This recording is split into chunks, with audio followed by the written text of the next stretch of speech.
Yeah, business phase is what Gilbert advocates for them. But yeah, the anxiety at that moment caused by the defenders going back onto their goal area. It's back into the midfield then. So they've got their work cut out. And clearances will be very important on how they are executed.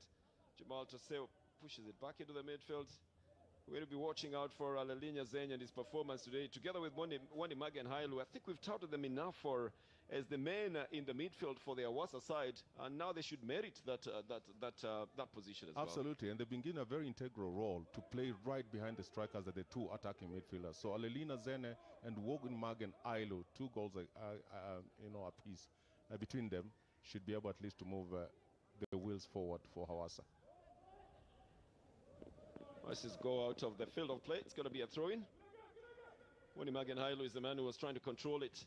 And the captain's just trying to help them on with the possession as well. This will be cut off by Mignot Debebe to Ashamo. He's got a way of sneaking into defenses, especially in the far posts on either side. Even the last time he scored from that situation. The cross comes from the right side. A little bit of a bicycle kick to try and clear it. And Wolkite will have it in their position now. They're looking to try and go out for a run. I think they're trying to time a run by Ahmed Hussein. It's just not working as yet. The 2-goal man is the central striker for today, Alalin Tuashamo. He's playing slightly behind the midfielders in the very early stages of the game as they explore which angles they should be using. Larte. Ashamo, good touch, some good style as well. He's got good touches on the ball, but good style as well. It's just his celebration in the last goal that was a little bit baffling. Wolkite looking to get it to Ahmed Hussein. He doesn't get a footing onto that ball, so it doesn't have any effect on trying to get it, directing it towards goal. Gilbert. Absolutely. At this point, it's a good pass from deep midfield. He shows exactly where he wants the ball. He picks the ball with his right foot, and you expect that he's going to shoot it with his left. Yeah, Larte is cutting him out, if you notice there, and just make sure that he cuts out the rhythm as well and sends him all the way to the wire. So Ahmed doesn't get a foot in to try and get a shot towards goal, thanks to the hard work of the Ghanaian Lawrence Larte. They've got a Togolese in goal, Sinhoho Mensah Alaligne. Bit of a hard push down onto the right side. He worked so hard in the last game, Alaligne, but then later on had to contend with a substitution. I think he just tired himself out. Same as Wandimage and Hailu, although that was a very late one on the Hawasa side. So it was in the 90th minute, I think, when they were just about to finish off that game. But it's going to be a cut fight as well, Gilbert. I mean, Wolkite wants to get out of that position they are in at the moment. And the Hawasa side also, want to push themselves up at the front. Absolutely, Bernard. Should Hawasa win this game, they could easily slot into 4th position above Bardar. And for Wolkite, should they win this game, they'll get closer to Sidama and Dirdawa. So for them, it's a do-or-die game. There is no picking sides. 1 point here. They need to pick all the 3 points. Here is a shot coming from Ashamo. And the distance is going to be a goal kick.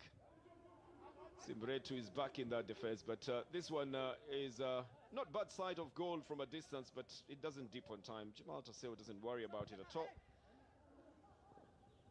Warku is going to be watched by Lawrence Larte in his attempt to try and get the feed from the right side. So the pressure is usually on a coach who's playing at home, because the home fans do expect a lot from you. They expect you to play for pride as well, and to obviously get the points that they need in a game like this one. 7 minutes gone by. Still sizing each other up, trying to look for the avenues. Shamo directs it to the midfield. So there's just a little rush to take the ball out of there by Alaligne Zeny, and that doesn't help them at all forward. I think there's a foul now. Or did it hit the referee? Yeah, it could have touched him, so he decides once they've lost the advantage to give the ball back.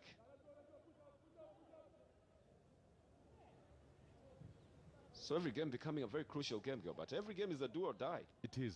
In fact, towards the end, it's going to be a do or die for every team. some teams wanting to, avoid relegations, others going in top 5, and others trying to get to the second position. That's going to be the battle. And this one is a battle for one side to try and get into the top 5, and another one to try and get themselves out of relegation. Exposes a little bit of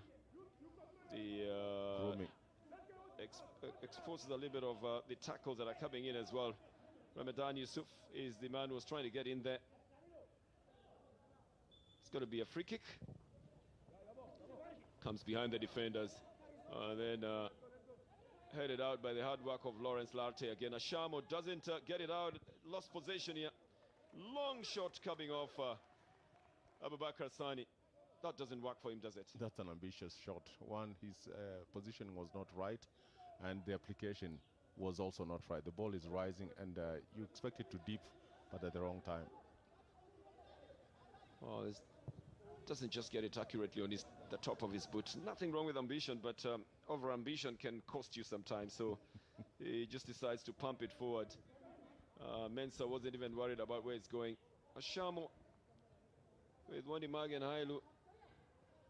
And Mesfin Tafese is also taking part in that build-up. And then they got Destroyanis in a difficult situation as well. Now Mignot the Bebe will try and pick it up for the side. It's going to be a throw-in for the Wolkite side.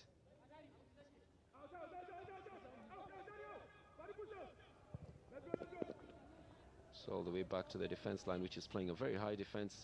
And probably because the Hawasa side is not giving an indication of using the fast break at any time, so they're a little bit comfortable. Simbretu punches it into the midfield, and it goes straight into the opponent's turf, with David Tedesa sending it onto the right side. This is Birhanu Bekele's bringing the cross, very casually dealt with and put back to the middle. Aime Mohammed looking for the long ball to Abubakar Sani. Oh, this is going to be a foul. No proper plan, Gilbert. They're just they should probably try to build from the thirds into the final. But it looks like everybody's in a hurry to be able to get the ball out to the front. Well, you realize, Bernard, that there's a lot of work going on in the midfield. There are a lot of players in the midfield, and therefore you need to move the ball faster, and two, you need to use the diagonal passes to be able to break each other down. Well, that looks like what they have been attempting here along. The control is out of the field of play. It's going to be a throw in here by Wandimage and Hailu on that right flank. Quick one by Wolkite. So again, the success of this will depend on how well you rally your troops in the midfield and how you run the midfield itself. Frantic push by Mohamed Shafi just brings it again to the center. Larte is playing so far off his line. This is going to be a foul. Yeah, it was going to be a high boot. No doubt about it there. But it just tells you just how everybody's thinking. Get it into the midfield. Try and get it out as fast as you can to the men at the front, which is what Aime Mohammed was intending to do. But he raises his boot to try and pick that up.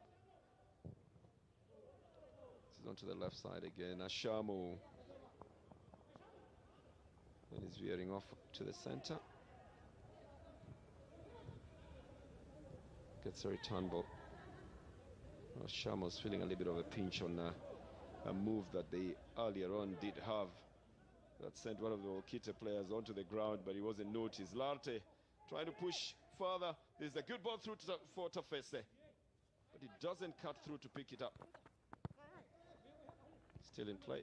Alalina Zaine shields the ball, but dangerously so. That's what Abubakar Sani tries to say. Warku. He'll just have to watch on how far he pushes the ball. It gets onto position, but he pushes the ball far from himself. Many a time it doesn't get onto the second ball, Gilbert. I think that is the problem with Warku, indecision. He doesn't know when to slow down the game and doesn't know when to activate the run or to give a pass. So those are things that he really needs to work on. Pushed onto the right side to the captain of the side. It's going to be given away again. Deriba dimmed to... No, the ball already have rolled off the field of play. Thomas Simretu, the giant of a defender. When he misses in that defense, you know you've got a big gap to fill in there.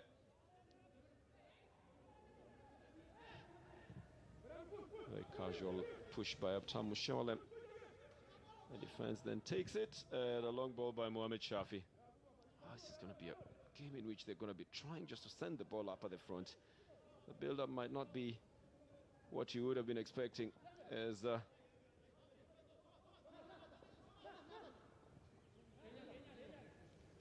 Ioannis was attempted to go onto the left side and still loses possession on that side.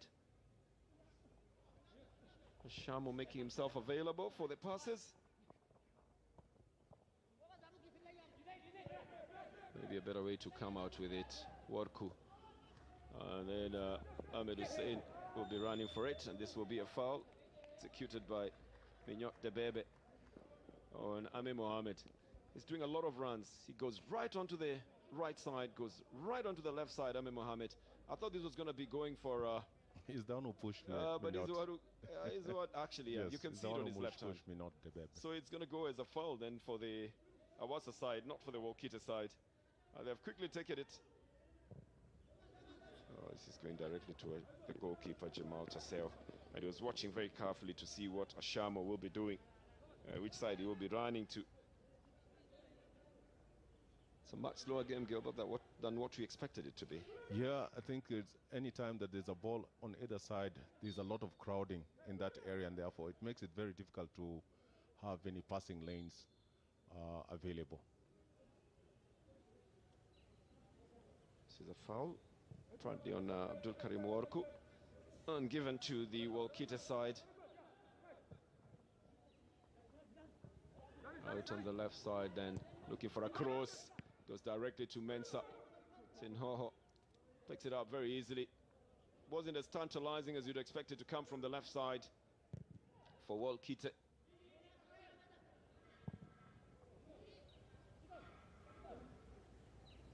Well, Abubakar Sani gets the better of Ashamo. Let's see him again into the midfield. Worku trying to get the better of Larte, but Larte cuts him off. Every pass is almost looking like an afterthought, you know. Every time someone's running for it, it's like they've just remembered they could get to it. We'll be talking about the accuracy of the passes is what I'm referring to, and whether they are intended deliberately for the people they are getting to. They say that 70%, 60, if not 70% of football is passing, actually. And the accuracy of it is of equal importance. This is Destro Ioannis to Alelin. Alelin brings it to Mesfin Tofese. Taseo will save it from going out for a corner. It's slow. The deliberate is very legible at the moment. With Wolkite having possession. Thomas Simretu gets a return ball from Asheri Al-Mehadi. And then they decide to use the left side. They're looking for the option skill, but they're looking for the avenues. Yeah, what avenues exist for them? You realize that there's so many red shirts anytime they lose possession of the ball. More than 11? Yeah, so many. behind the ball. Behind the ball. Yeah, it becomes very difficult. They're trying, I mean, Wolkite are trying to find a path where they can be able. That's what I said. What's the avenue they should use? Patience. Just patience, you know. Yeah, okay. Knock the ball around and invite at least one or two players. They will definitely create a space in between them. Okay. For you to be able to use. Thank you, Gilbert. That's very nice. That's what I was looking for, the avenues they should be using. Because, yeah, it's crowded on either side. A left foot intended swing goes directly to the goal area and goes off the field of play. This is going to be a goal kick for the Wolkite side. The coach knows that he's in a difficult situation at the moment. That's on the Wolkite side. They do not have Degi Yarigal Igza. Big one up at the front, chased by Abubakar Sani. And that push again. It's just a push for the sake of a push. I mean, it's not measured. It's just a push to try and see if you can take off at high speed and get the better of everybody else. But it's not calculated at all. becomes a little bit of a problem. Desioanis brings it back to the center. Shamo, some stylish play that he employs, is looking for support as well. And they push it forward, and Leligne will be looking for a foul here. Simbretu would be the guilty man in this one. Referee says come to me, and Simbretu gets a yellow card.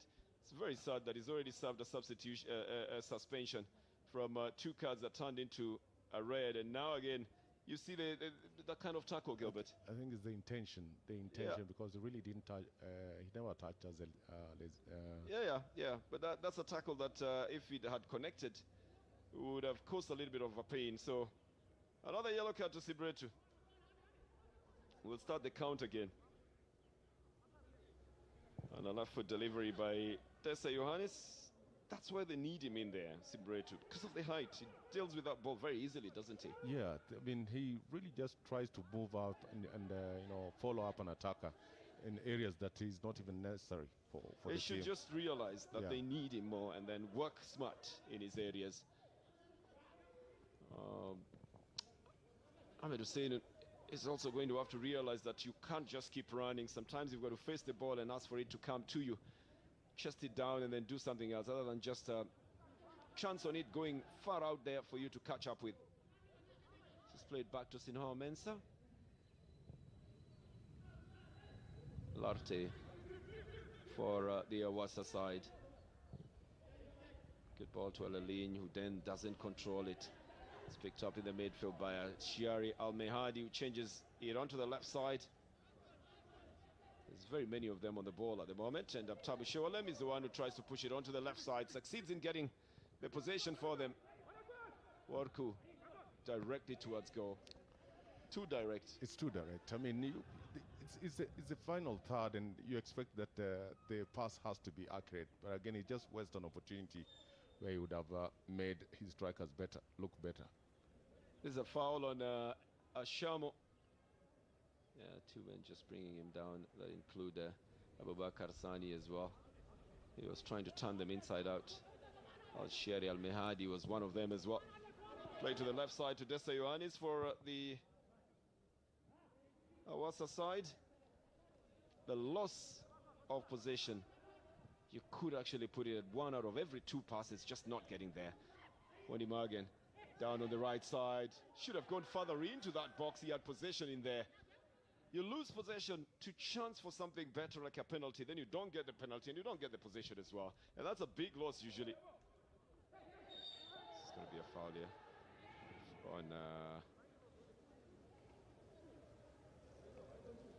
on Mignot Debebe.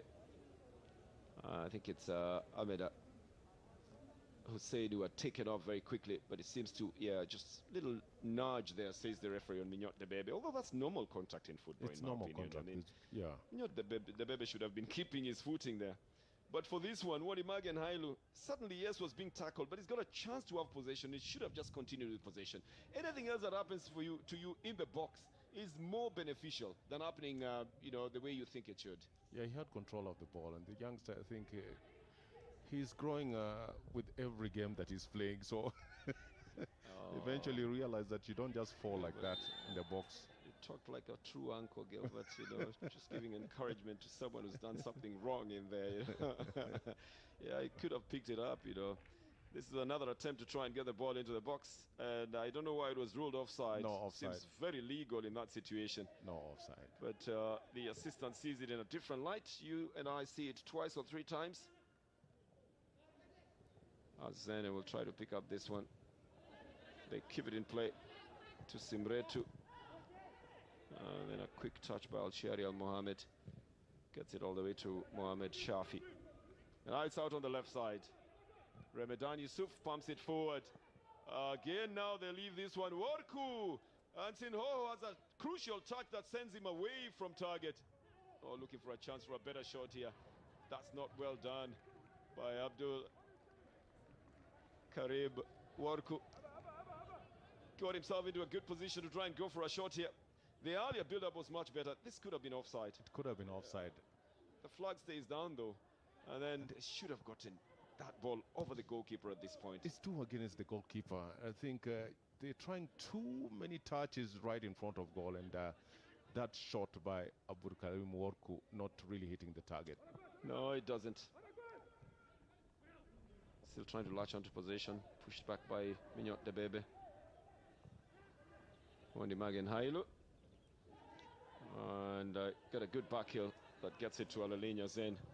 Good one to Shamo. He's already got himself into the box. He's waiting for help from Desta. Here is a chance for Wondimagen. A quick cut sends the ball out. Just a quick decision to put all the bodies against that shot is what saves the situation, Gilbert. That's a good run and a good cross, good 45. Wondimagen, you expect that he's going to hit the ball with his left, but he controls the ball with his right and try to hit with the same right. No, the balance is I think not it's there. Shafi gets himself into it there and just blocks off that shot. And it results into a corner. Desta Ioannis brings it. Jamal Taseo has touched it. Wondimagen Hailu. This is going to be a, well, the referee says it's in the chest. That's what the referee has said. You'll be able to see it again, I think. And Wondimagen Hailu also gets injured in the process here. So Jamal Taseo gets off his line and manages to cut off what should have been going towards goal from Wondimagen Hailu. That's the first touch he has. And then, well, yeah, it's in the chest. Look at the hands, they're far out there. And Wondimagen Hailu gets a touch on that injures him. I think he should be back on his feet very quickly. That's a lot of courage from the goalkeeper. There's a lot of courage, you know. This is headed out for a corner. And another one now for the Hawasa side. Left foot out swinger. Nobody gets onto it. Goes all the way to the right side. And Daniel Deribe doesn't do much with it. Again, Wolkite. Again, are trying to set up Ahmed Hussein to just run.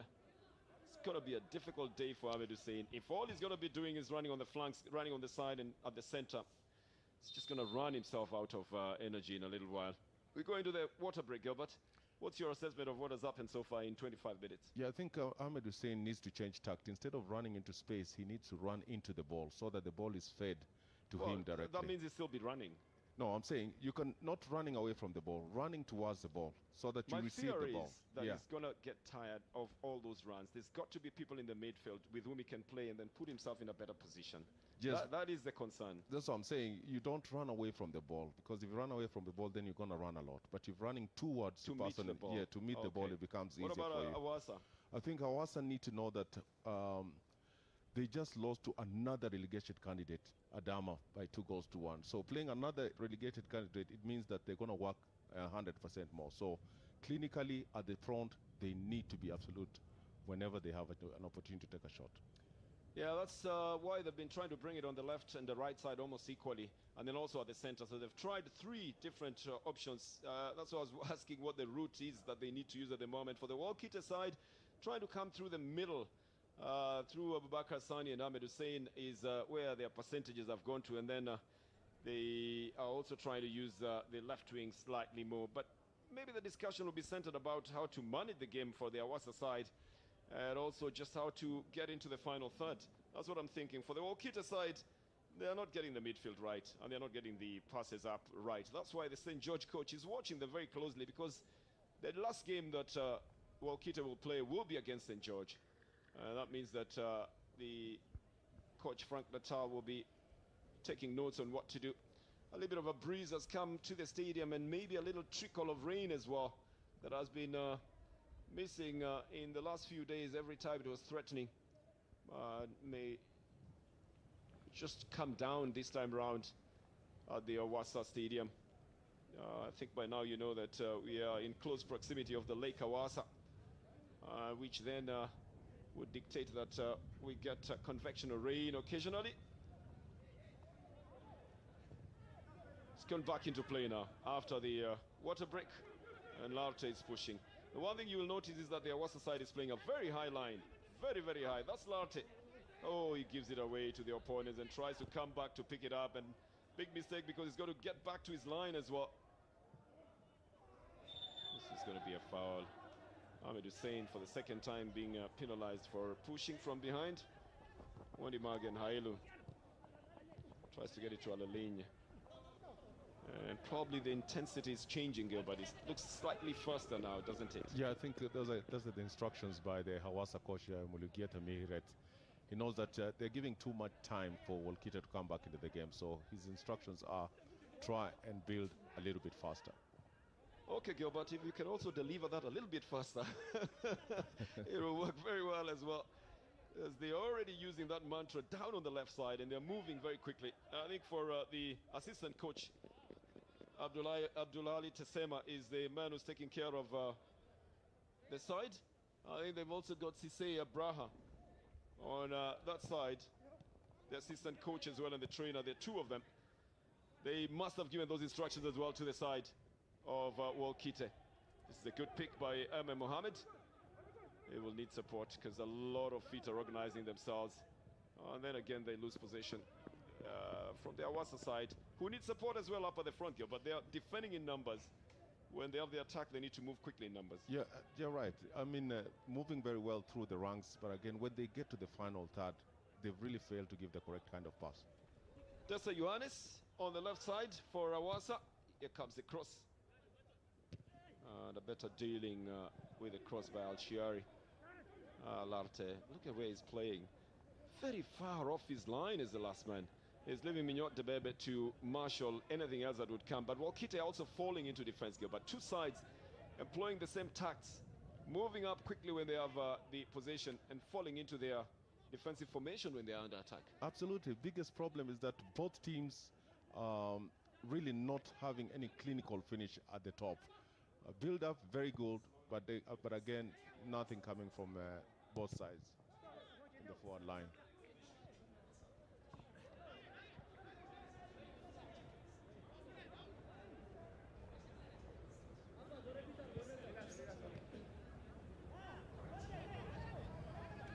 It's going to be a throw-in for Hawasa. Wondi Magenhailu almost looking at the risk of being penalized for trying to handle the ball, but I think he was in the process of controlling it. Ahmed Mohamed out onto the left side. Gets a return ball. 59% possession on the Hawasa side. Now they're improving the intensity, and it's both sides, Gil. But are they receiving instructions from the same person? I mean, well, they do realize time. The clock is ticking, and both sides at the same time realizing and moving and changing very quickly. It's a good tact, isn't it? It is, absolutely. You don't want to sit back. You need to get into the opponent's half quickly and execute the right kind of speed to the strikers. Crowded midfield as well. Abubakar Sani, and then getting it out. Looking for a chance to try and take a shot here. A very meek one comes from Abdul Karim Warku. Too many men going for that ball. Wondi Magenhailu ultimately sending it out. Look at where Mesfin Tafese is, and that quick ball not getting too hip. They don't have the men to help him up at the front.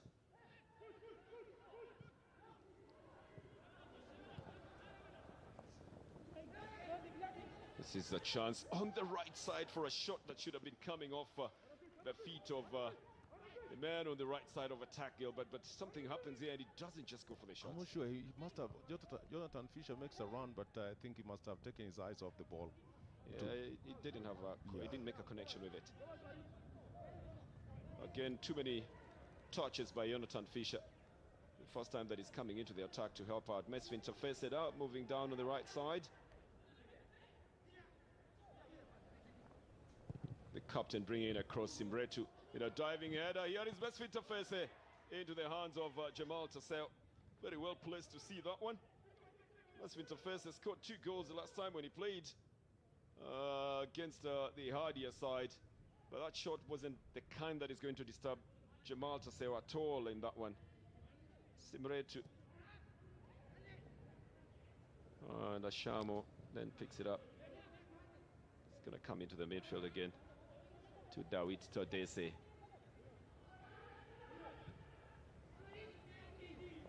Looked like an automatic choice to get the ball back to the goalkeeper, so it didn't look like something he really had to think about. Talking about the captain again, plays it all the way back to Zino. Why are you shaking your head, Gilbert? He's just looking at the nearest person to be able to play with, and that's a goalkeeper. They're trying to invite Wolkite, but Wolkite have just decided to sit sit back and you know, soak the pressure and possibly get on the counter. Yeah, this is that earlier move, the cross, then dealt with by Thomas Ibretu very easily, and the shot that came from Mesfin Tafese that went straight into the hands of Jamal Tassel. Ashamo, Wanimagen Hailu, little touch sends it out of the box. Worku didn't have a proper clearance out of that one, but the referee has had a touch on it, so he's gonna play it back to the Wolkite side.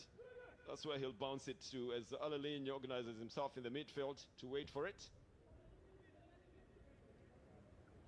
33 minutes gone, Gilbert. No goal as yet. We are not building very confidently in front of goal. There's not been any clear-cut chance on either side of the divide, and the entertainment value is there, but you want results.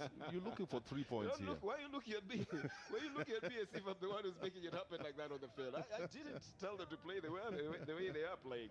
It's just that the value is high on entertainment. You need points here, but I'll tell you one thing. That Hawasa, more than Wolkite, needs these points to just solidify where they're going to finish on the log. The Wolkite side obviously need this one to get away from the relegation zone. They're tottering very close there next to Sidama. That is why it makes it a very crucial game for them as well. It's already drizzling on the field of players, you can see. That will make it a little bit difficult to play the game for the two sides, just because the field becomes a little bit heavy. And for those who don't love the rain, then it becomes difficult to be able to even move in it. Here is Testa Johannes. And across from the left side, Alalin was not going to get it accurately and with the intensity required to send it onto the goal area there. It started from the left side, Gilbert, didn't it? There's a lot of feed coming from Desta Johannes on the left-hand side, and the strikers need to just, you know, make the correct runs in the correct spaces to be able at least to attack the ball, other than just sitting back and waiting for the ball to come to them. Larte suddenly meeting it, playing it back to Sinho Mensah. Again, it's picked up by Wolkite, the middle of the field. Again, whoever masters the conditions becomes the one who runs the play. This is chipped again close to the goalkeeper, quite unexpectedly for Ahmed Hussein again. Can't get to it. Together with Ahmed Mohamed, they are looking for the correct feed to come from their defenders in their half. Ashamo becoming provider today, playing more in the midfield than in the flanks that we're used to seeing him in. Pushes the ball onto the right side to Deribe. And who plays it back to Mignot de Bebe. It's been a little bit humid in the last day and in the last couple of hours that give an indication of probably getting some rain. This is going to be giving out for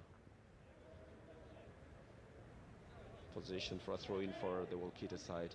Now this is one of those times when it's not so much fun being a coach after all, because then you have to sit in the stand in the rain and issue instructions as well, knowing very well that you've got to have the loudest voice for you to at least be heard. Otherwise the instructions don't even get there. Well, Bernard, if you're on the winning side, you don't even feel the rain. Oh, yeah. But there's no one who's on the winning side now. They're feeling it. Absolutely. So yeah. This is one of those times when they feel it a lot. If the score had already changed, then it probably would be feeling warmer. Worku will take the corner for Wolkite. Sinho is issuing instructions about who should be marking who, and telling them to jump out and telling them out now. Good instructions. It's Ashamo's coming out, and Mesfin Tafese is in a full sprint on the right side, totally unmarked, being chased down by Ramadan Yusufa, who, well, manages to track him down and cuts him down off the ball. Good run from Mesfin Tafese, very spirited. It's a very good run. It's a good pass by Ashamo, but here are very the big poor men. run. You know, the big man of football here. That's Dr. Wogene Waldenegus, the competition secretary. And I think just sitting next to him is Mr. Bahiru Tilahun as well, the General Secretary of the Ethiopian Football Federation. On his left side, I think a couple of officials from the Ethiopian Premier League have also made it into the field of play today. So as we get to the business end of things, you know, they're all going to be present as well. Plus the fact that there was a massively big function to reward the national team players for their qualification of the Africa Cup of Nations makes the officials more visible than before.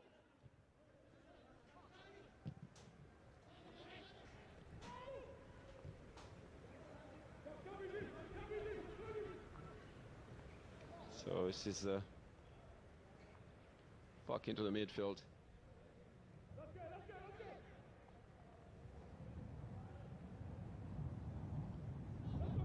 Oh, you can hear the thunder now. And it wouldn't distract them from playing the game. Well, no push coming from the midfield. I thought Al Mohammed would change the wing totally to the other side, but he did it. Better take now by Hussein. Well, Worku just pumps the ball away. It's not on target. The goalkeeper is not off the line. It's just difficult to understand what he was trying to do with that ball. The big question is, what was he thinking? I don't think if you gave him that question, you'd be able to answer that. Because oh, it's a difficult situation. He just simply pumps the ball away, not on target, not even trying to get the goalkeeper is not off the line or anything. Ashamor is on the left side. Wendy Magan in two minds, not knowing whether the ball would go to the other end or whether it will come to him. This is Abtamu Shewalem. Again, trying to get Ahmed Hussein. Simhoho Mensah is not making any mistake about it. Sends it back to the defender. Alalinya Zen has picked it up and sent it to Ashamo. The defense is organizing itself quickly. Ashamo tries to get it onto the right side. Now you're going to blame it on the slippery conditions that will probably now be evident in the field, but Simbretu had already cut it off. Just now back into the midfield to Abdul Karim Worku. Sends a good one. This should have been on the line. If there is any time in which he probably wasn't offside and was probably on the line, this must be it. Unless, of course, we're seeing it from a different line altogether. But I think Ahmed Hussein, is he? Yeah, it's just just one foot out there. Good decision by the assistant referee. By the naked eyes, you think that he probably had beaten that trap, but then you realize that he hasn't. There is Larte changing the wing, Gilbert, and looking for the alternative route here. And look at the number of people who've come back into defense for Wolkite. Yeah, all of them there. Yeah, and they're defending in numbers. They are lacking numbers moving forward when they attack. Yes, and yet the team that really needs 3 points on the score sheet. What are you saying? Hawasa don't need 3 points as well? Hawasa equally need those 3 points. Alalinya Zen, I understand what you mean. By the way, they needed more than the Hawasa side would need 3 points. It's coming down in torrents. It's being accompanied by thunderstorm at the Hawasa University Stadium. Big chip down on the left side, to the left side rather. Wandi Magen Hailu. That is picked up by Shewalem. Aime Mohammed can't hear the calls that are being brought to him to be able to give that ball. He takes a side netting. And Sinhoho was just trying to make sure that he's covered every angle there. He wasn't hearing the calls at all to bring the ball to the right side. They're actually forcing, the defenders are forcing him to his left foot, which is his weaker foot. So that is good defending. Because by the end of the day, when you take a shot, then you don't have the direction that is required. And that is why he's not on target. One goal attempt that goes Ori. Oh, Sibretu would have gotten himself in trouble again. This is going to be a foul here. Thomas Sibretu already has a yellow card, and if he handled that ball, you know what would have happened if he had touched it? He would go to the proper showers, not what you're seeing on the field. My word, Sibretu would probably have gotten another yellow card, and you know what that would have happened? He would have turned it into another red card. But he checks himself on time. It's going to be a corner for Wolkite. For Hawasa, beg your pardon, from Dessa Yohanis on the left side.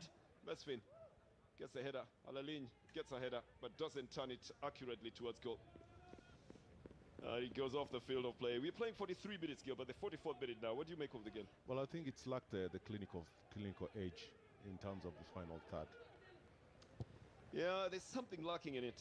It's playing for possession for the sake of possession. What you're doing with the possession has not been seen yet, and then the finishing in the final third from either side has been a little bit lacking. This will go all the way back again to Jamal Tassel, who will take it from his side.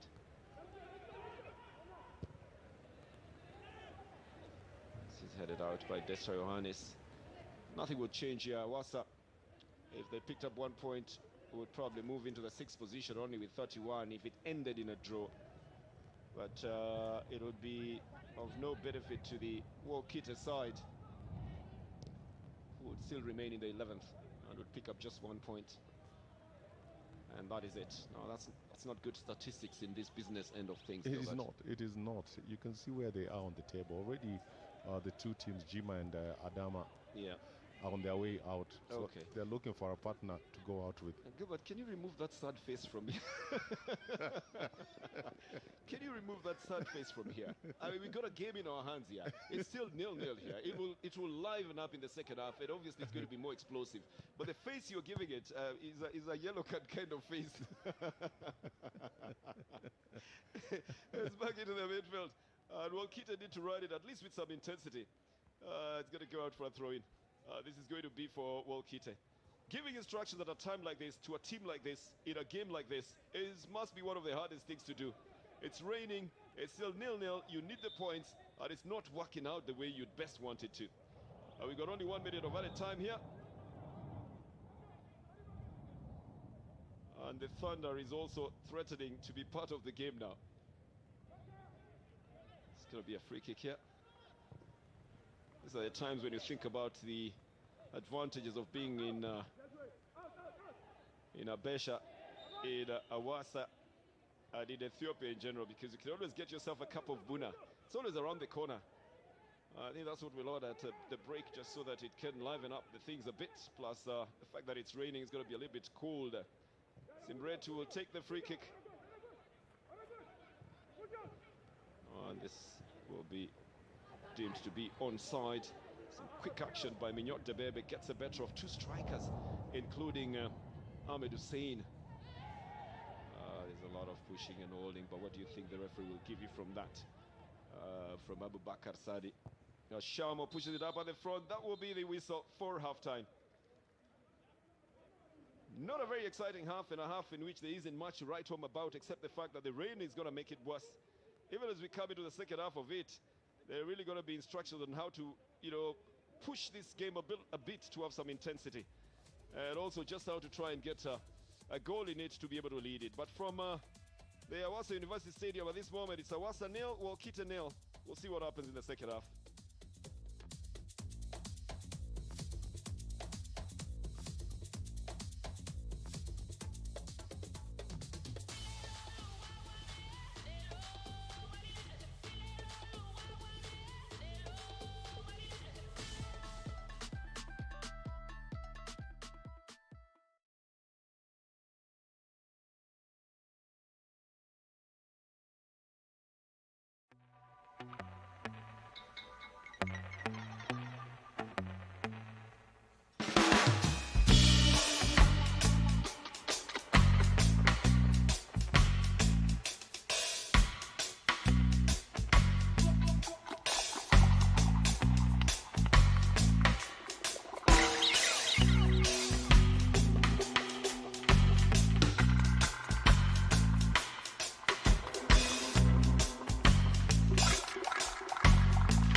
የተጠቀሙበት አጋማሽ እንደ ዛሬ አይነት ከባድ ዝናብ አልዘነበም አይደል? ከዚህ በፊት ዘንቧል ቅዱስ ጊዮርጊስ በነበረው ጨዋታ ላይ ግን በኋላ ላይ ያቆማል። እንደምታየው ዝናቡ በጣም ከበድ ያለ ዝናብ ነው። ሁለተኛው አጋማሽ ላይ ምናልባት ለሁለቱም ቡድኖች የሚከብድ ይመስለኛል። በዝናብ በጣለበት ሜዳ ላይ ኳስ መጫወት አስቸጋሪ ነው። በተለይ ኳሱን እንደ ልብ እንዳትቆጣጠር ያደርጋል። ከዛ ባሻገር አንዳንድ የጨዋታውን እንቅስቃሴዎች የዝናቡ ሁኔታና ሜዳው ሊወስንብ ይችላል። በዝናብ መለማመድ አለባቸው እያልክ ነው። እስኪ ወደ መጀመሪያው 45 ደቂቃ የጨዋታ እንቅስቃሴና ሙከራዎች እናምራ። በደረቅ ወይም ደግሞ በነፋሻማ አየር ነው ጨዋታው የተጀመረው። እንደምትመለከቱት የሐዋሳ ከተማ የመጀመሪያ ሙከራ ነው የወልቂጤ ከተማ የመጀመሪያ ሙከራ ነው የምንመለከተው። ከጎል ክልላቸው የመጣ ኳስ ነበረ በጨዋታው የመጀመሪያ ሙከራ ነው። በጣም ጥሩ የፍሰት ያለው እግር ኳስን ነው እዚጋ የተመለከትንበት። ነገር ግን አጨራረስ ወይም ሶስተኛ ሜዳ ክፍል ላይ የቡድኑን ትልቅ ድክመት የተመለከትንበት ነው። የአጥቂ መስመር ተጫዋቾቹ አለመግባባት ኳሱ እንዳይጠቀሙበት አድርጓል። አብዱልከሪም ወርቁ እንደዚህ ደግሞ አህመድ ሁሴን፣ አሜ መሐመድ በጎል ክልሉ አካባቢ ነበሩ። ነገር ግን አልተጠቀሙበት። አሜ መሐመድ እዚህ ጋር ኳሱን ላለመጠቀም የወሰነው ውሳኔ ብልጠት የታከለበት ነው። ምክንያቱም በግልጽ ሁኔታ ከጨዋታ ውጪ ነው። ለአህመድ ሁሴን ትቶለት ነበር። በኋላ አግኝቶት ለአብዱልከሪም ሰጥቶት ነበር። አብዱልከሪም ኳሱን አልተጠቀመበትም። ግብ ጠባቂው ሶሆ ሜንሳ በተከላካዮቹ ላይ ቅሬታውን እያቀረበ ነው የተመለከት ነው። ውሳኔው ግን ጥሩ ነበር የግብ ጠባቂ። በቀጣይነት የምንመለከተው ደግሞ የሐዋሳ ከተማን ሙከራ ነው። በጨዋታው የመጀመሪያ ሙከራቸውን ነበር ያደረጉት። በሐዋሳ ከተማ በኩል ዛሬ በተለይ ሽግግር ላይ በጣም ጥሩ እንቅስቃሴ እየተመለከትን ነው። ከመከላከል ወደ ማጥቃት ያለው ሽግግር እንደ ቡድን ጭምር ነው የሚያጠቁትና በጣም ኃይለኛ አቀራረብ ነው ያለው በዚህ በኩል። ነገር ግን የመጨረሻው የሜዳ ክፍል ላይ ልክ እንደ ወልቂጤ ከተማ ሁሉ ድክመት የተመለከትንበት ቡድን ነው ሐዋሳ ከተማ። እዚህኛው የጨዋታ እንቅስቃሴ ላይ ግን በተለይ የግራ መስመር ተመላላሹ የደስታ ዮሐንስ አባት ኦቨርላፕ አድርጎ ማጥቃት ላይ የተሳተፈበት ፍጥነት በጣም አስደናቂ ነው። ኳሱንም ማይነስ ነው ያደረገው ለቡድን ጓደኞቹ። ነገር ግን እዚህ ጋር የመሐመድ ሻፊ ታክል በጣም አስደናቂ ነበር። ወንድማገኝ ወጣት ተጫዋች ነው። እዚህ አካባቢ ቶሎ ቶሎ ይገኛል፣ በየጨዋታዎቹ ላይ ይገኛል። እድሎችን ማምከኑ ሳይሆን ከአማካይ ስፍራ ወደ አጥቂነት መጥቶ በዚህ ደረጃ ወደ ጎል መድረሱ ተስፋ ያለው ተጫዋች እንደሆነ በሚገባ ያሳየበት ነው። በሁለቱ ቡድኖች መካከል ዛሬ አንደኛው ትልቁ ልዩነት የሚመስለው ማጥቃት ላይ የሚሳተፉ አማካዮቻቸው በሁለቱ ቡድኖች በኩል ልዩነት አለ። ለምሳሌ በወልቂጤ ከተማ በኩል ሁለት የመከላከል ባህሪ ያላቸው አማካዮችን የተጠቀሙት ሀብታሙና አልሳሪን ማለት ነው። ሁለቱም የመከላከል ባህሪ ያላቸው ናቸውና በዛ ምክንያት ወደ ሐዋሳ ከተማ የግብ ክልል አካባቢ ሲደርሱ በቁጥር በጣም አንሰው ነው የሚቀርቡት። በአንጻሩ በሐዋሳ ከተማ በኩል አለለኛ ዘነ አሊያም ደግሞ ወንድማገኝ ኃይሉ ሳጥን ውስጥ አካባቢ ይገኛሉና የሚመለሱ ሰከንድ ቦሎች ካሉ እነሱን ወደ ግብነት መቀየር የሚችሉበት እድል አለ።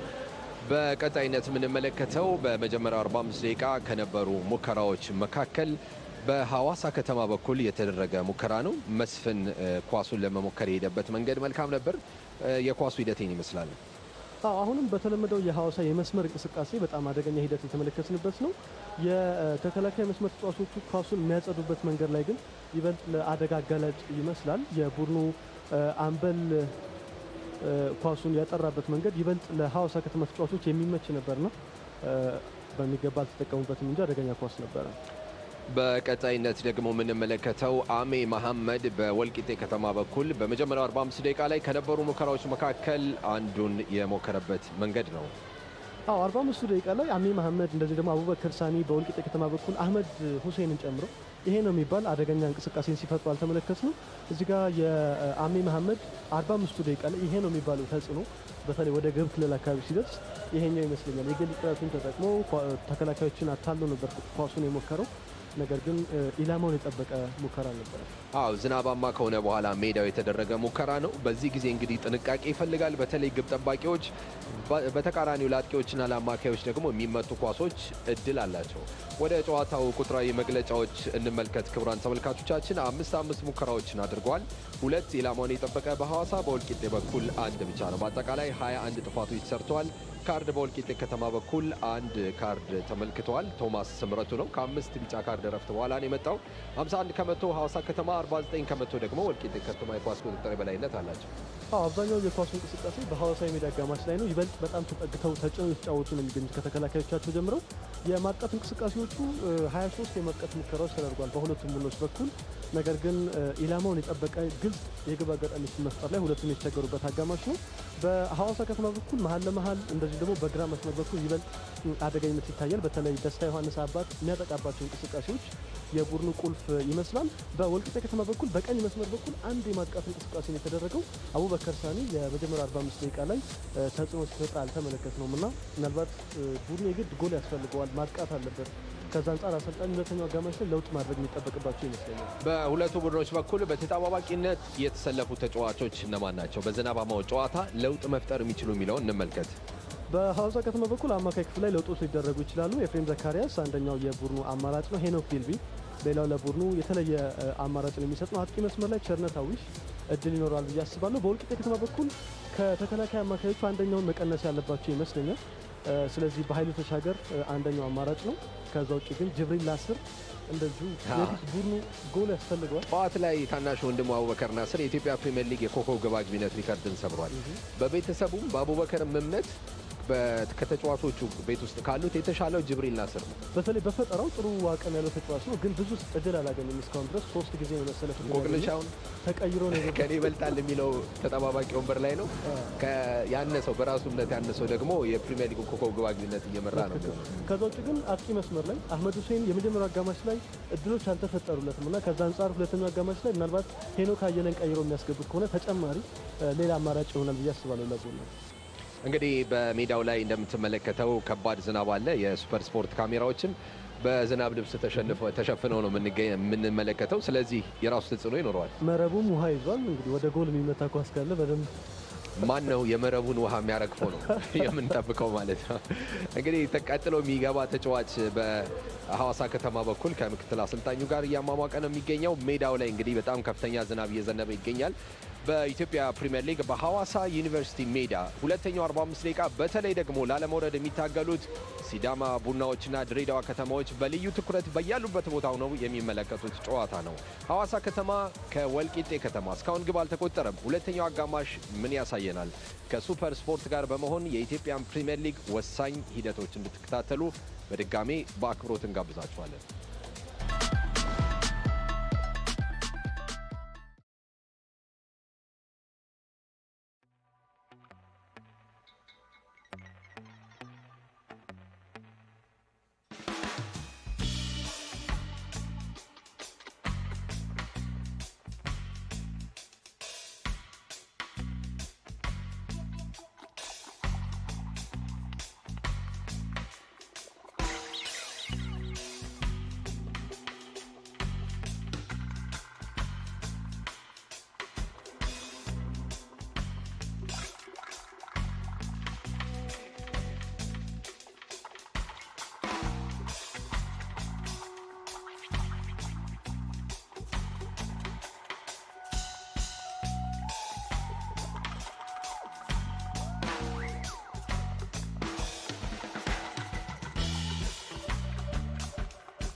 Well, it's come down heavier in the second half of this game, the Hawasa versus the Wolkite game that is being played at the Hawasa University Stadium.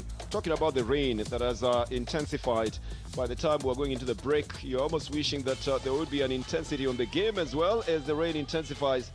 But we hope that the second half will bring the tidings that the two clubs, the two teams are looking for in the Ethiopian Premier League match. Now the Hawasa Ketema side is in the 7th position. They have played 21 matches. You know, they are all going to play 24, so 3 matches remaining for them.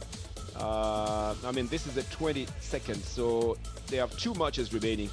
And we are at the business end of things at the Ethiopian Premier League. So for the Hawasa side, playing at home as well, and knowing that they need to tuck themselves very nicely into somewhere mid-table, even top 5 if they wanted to. We'll also improve their tidings on how they are going to be awarded, because the awards are going to be done as well, depending on the positioning of the clubs on the log. You can't hear the rain beating, and the players will have to go on with it. The circumstance under which a game can be stopped in rain would be only the kind that would have 70% of the pitch not playable. I think Wolkite have made a substitution early enough. They have brought in Mulugeta Walde Georgis for Ame Mohamed. My fears exactly about what would happen up at the front. Ame Mohamed running himself also tired up at the front.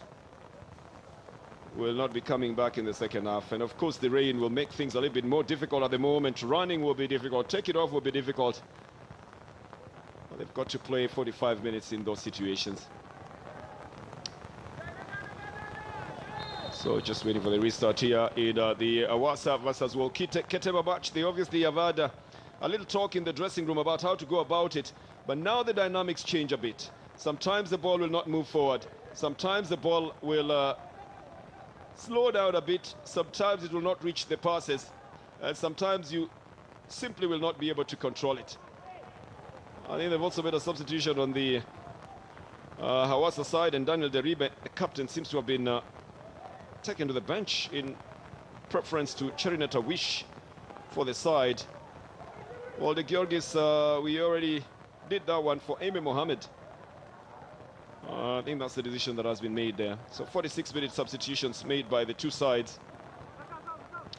Marcos Elias and Mekonnen Hailu will take you through this one. And Bernardo Tieno in the company of Gilbert Celebwa.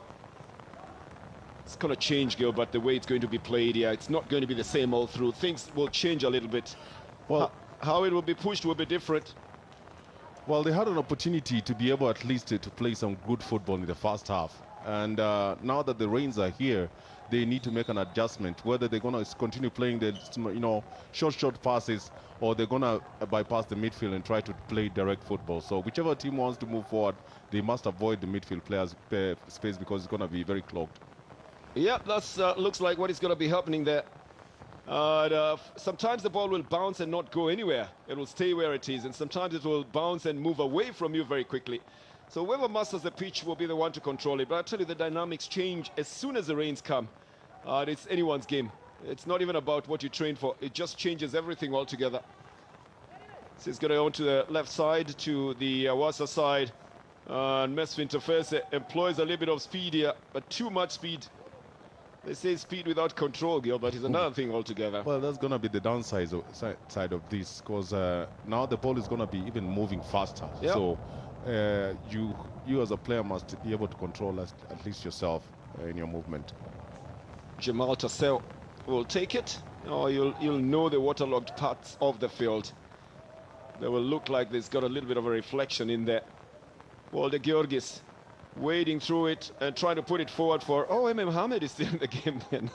Out on the right side. I think he took the place of Al-Shiari then. Here comes the 45 with a chance to punch it into the net. And I told you the water is going to wreak havoc on the game as well. That's a missed chance by the Wolkite side. And they will look at it and wonder why it didn't happen for them. As Hawasa also leave the ball behind. Sometimes in the streets you play in this kind of situations. Usually it's more for fun than anything else. Absolutely. You have to know how to get yourself out of those situations. You've got to have very good ball control as well.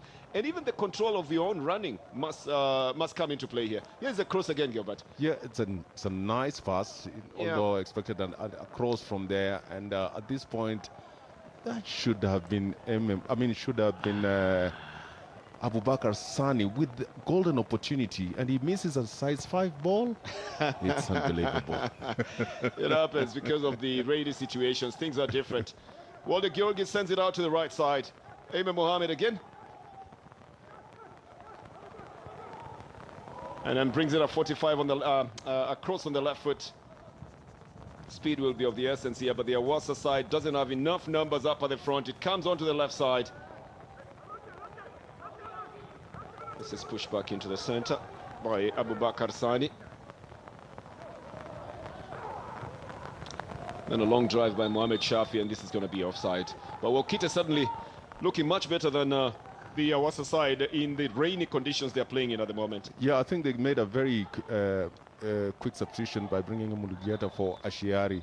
Mulugeta is a more attack-minded midfielder, so they've decided to sacrifice one holding midfielder and bring in an attack-minded player. So Al-Shari Al-Mehadi is the man in play at the moment.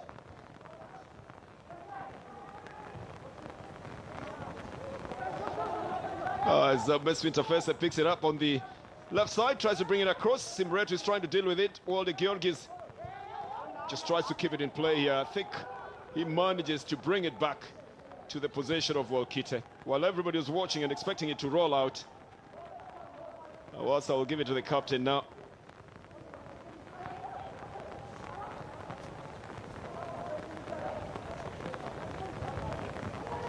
And then it's pushed up to the front, looking for the big runs. The ball slows down a bit here. And it's going to go out for a goal kick. That's the interesting way in which you're going to be playing this game. With the ball developing a mind of its own. Everybody trying to get control of it and also getting control of themselves. This is equivalent to Ahmed Hussein trying to take a corner in very wet conditions, Gilbert. It's like trying to turn a car in that corner. You can't. It's difficult. It's very, very difficult. It's difficult because now it also depends on the kind of cleats you're putting on. They must have changed into the studs, you know, at the halftime. Because when you've got the expectation of rain, you carry boots that can work both ways. Tafesa is definitely just thinking about the speed that he's got. But Jonathan Fisher is thinking about the tact that he's got. Minyok Debebe. This is picked up again by the Wolkite side in an attempt to move faster. Maybe they shouldn't be frantic. Maybe they should just play their own game and navigate the situations as they are at the moment. Abubakar Sani makes the better of it. Ramadan Yusuf tries to bring it back to the center.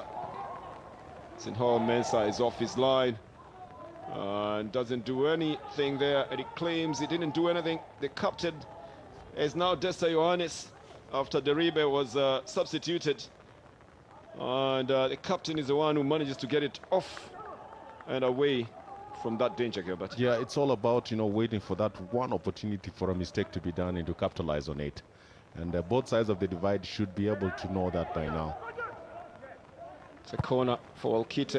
Very long one. Passinhoho just puts his fingers to it. No way you can drive that accurately towards goal. From that angle, Ramadan Yusuf will realize, although it was on his favored foot, Sinhoho was feeling a little bit of a pinch here. And I think that clearance he had earlier on. And then he decided to just become brave and come back into the game. Larte will help him to make sure that everything is in place. He's a goalkeeper. He'll be treated on the field of play. He tried to get his fingers onto this one. I thought he had a little fingertip touch there. That's the way that sent it away from Simretu before Ramadan Yusuf tried to punch it towards goal. But that landing could have been from the earlier action when he cleared that ball on the other side from Ahmed Mohammed. Yeah, there's could be a little twitch on his knee. Yeah, he's saying it's painful. That's what he's saying. And the physios, the less celebrated members of the technical bench, the ones attending to him. Hirpafano is one of the most famous ones, the physio on the Hawasa side. This is going to be a free kick, a goal kick for the Hawasa side. It's not very comfortable, Sinho Mensah. You know that man in the middle, don't you?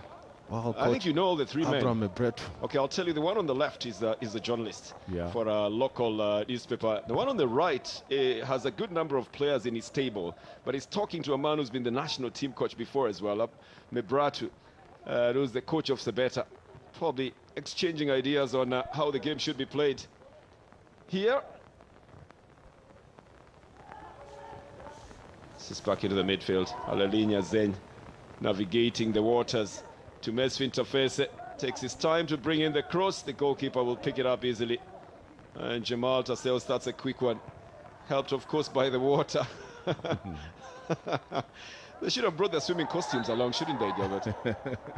It's just a question of avoiding those patches. You can't. There are quite a number of them. There. Look, how do you avoid those patches? By not playing the ball in that direction. What if the other direction has been cut off? That's why Jamal Taseo sent it there. Look at how many patches are you going to avoid? Look, he just lost his footing on his own there, you know. It's just that you have to navigate the conditions, know how to play in it, because the rains have come late after the first half, when the first half was just ending. And Mohamed Azet brings in the cross. Sinho Mensah will pick it up. Wants to start a quick one for the Hawasa side.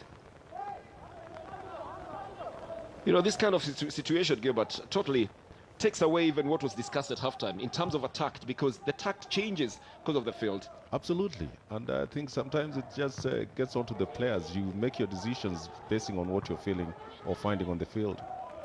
Mensah gets onto this one away from Ahmed Hussein. I think the tact is now just to send the ball up at the front and make sure that you force the goalkeeper into a mistake.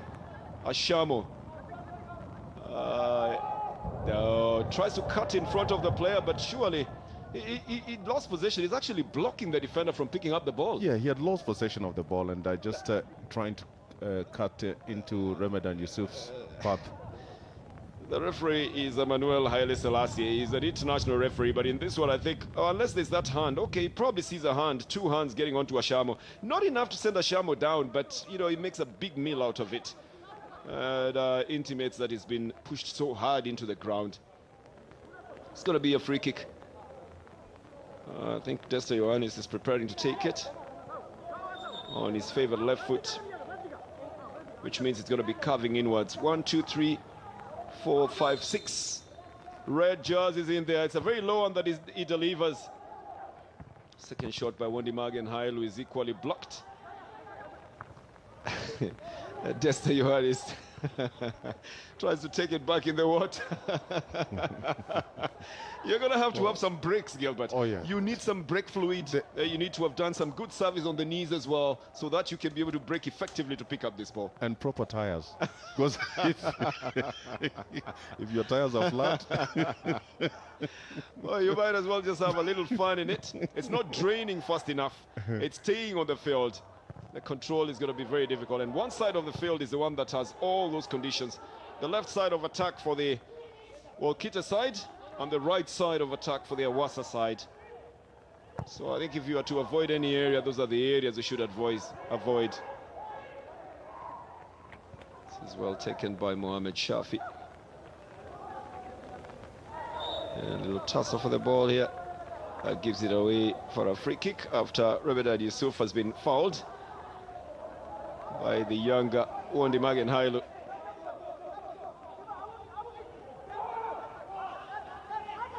And Ashamo is trying to get himself into position of defense. The Hawasa side today playing immensely well in terms of defensive discipline. They are defending in numbers. Lalte, the chief defender in there. It's a good one onto the left side. Too many touches from Abubakar Sani, although he was in a good position to have gone for a shot after just one touch. This is going to go out for a throw-in.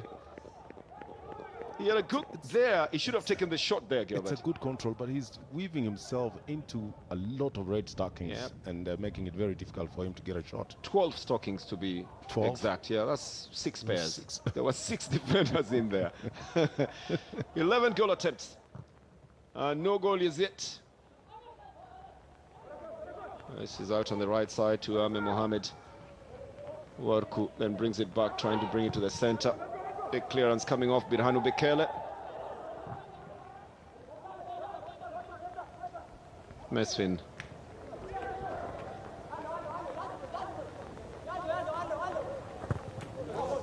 Has the last touch on the ball, so it's going to go out for a goal kick. After Mesfin has been waylaid, dispossessed, and tricked into touching the ball the very last moment. It's a goal kick that has been given to the Wolkite side. But Hawasa still trying to push. Well, they're being careful not to camp in one half, and they have enough men in their area as well. Warku, this gets to Abubakar Sani. Again, he's pushed it, but manages to pick up possession again. Doesn't bring in the cross that he wanted to. Sinhoho will start the build-up. It's just a question of individual, capabilities, Gilbert. This will test the stamina. This will test the mental strength as well of the players to the maximum. Absolutely, absolutely. And also their technical superiority. Oh, the water will test everything that you've got. They say that everything you do in water teaches you something about the water. Not about yourself, but more about the water. So there's some lessons to be learned out of this, the difficult way. Still 0-0 in the Hawasa City versus Wolkite City game. And it's the second half of it. A game in which Hawasa crucially need to tuck themselves better into the log, and a game in which Wolkite crucially need to be able to tuck themselves safely away from the relegation zone. This is a handball. And Karim Warku is getting desperate. He got himself yellow carded in the last game for no good reason in the 82nd minute of the game. It's pretty obvious. Yeah, that comes in for a yellow card. It's very deliberate. That's why we say there's a difference between handball and just handling the ball. It's and the intention is there as well. So if the intention is there, it should come for a yellow card. He's lucky to get away with it. Jamal Tasewa is looking for where to take it to. Dariba tries to push it back into the midfield. And then Tasewa is back into the center for Hawasa. Ondimagen to Alalinya Zen. And then to Mesfin Tafese. He's got to have the mind to cut back instead of pushing right up to the wire on the left side every time. Well, maybe this time he looks for support as well. The back heel is misadvised and mis-executed as well. Ill-executed. And that throw out of the field of play just tells you they're desperate. They're frantic, Gilbert. They're very frantic. They're very frantic. It's just a question of not knowing exactly which route to take. Because they're trying to go through the middle, it's not working. To the wider areas, it's not working. They're trying to play the balls over, waiting for a mistake. It has not worked, and puts a lot of pressure on Wolkite. Is it good that they're looking for options? Maybe the coach would have been happier with them looking for options. I think that's under right. the circumstances, you've got to look for all options. Yeah, it's the right thing to do at this point in time. It's going to be another throw-in. It's going to be for Wolkite. Now you know the patches that are looking a little bit glittery in your eyes when you're watching your screen are the patches that have water. I think Ahmed Hussein is intimating that he's got a pain, that he's nagging, and that he can't be on his feet. And the physio will be called into the field of play. Getachew Gasho is the man who's going to be attending to him. We might just know what happened here. Ashamo pushes him from behind, and he feels the pinch after he tries to take off as well. He scrapes off a little bit of the grass with his boot as well. And that magical spray again, Gilbert. How come you've not gotten your hand onto that spray? We need it, Gilbert. That thing makes them get well immediately. When do you need it, Bernard? Especially for you who just sits out here and sits out where? And does your work from a vantage point. No, you don't need it at work. Oh. Yeah, you need it when you're playing. But you never play. Oh, Gilbert. I'm not going to try and, tell you about my credentials of playing outside of the field of play. And we'll leave it at that. I'll look for the spray myself. Thank you very much. Mihuret Miligeta will be giving instructions from the side stand as well. But he knows that magical spray is going to work very quickly to get the players back onto their feet. Hawasa, if this ended like this, could get into the 6th position with just 1 point on top of Wolkite there. But again, we'll have to look at the goal differences. And for the Wolkite side, it would probably be worse if this ended like that, because a change would not be in the offing. Yeah, this is dangerous then. It looks like Ahmed Hussein will need more than just a spray to be able to get him back into fitness and into the game. As play continues, the coach knows that he's got one man down. Going to be a throw-in for Wolkite. Trying to make the left side work. This one sprays itself in front of goal. Wolkite will just remain in the same position with 1 point extra, but the goal difference will still leave them down there. They might be able to get to 22, but that is all. It's not good for them. If they won, it would be much better for them. Throw-in quickly taken by Wolkite and then stolen.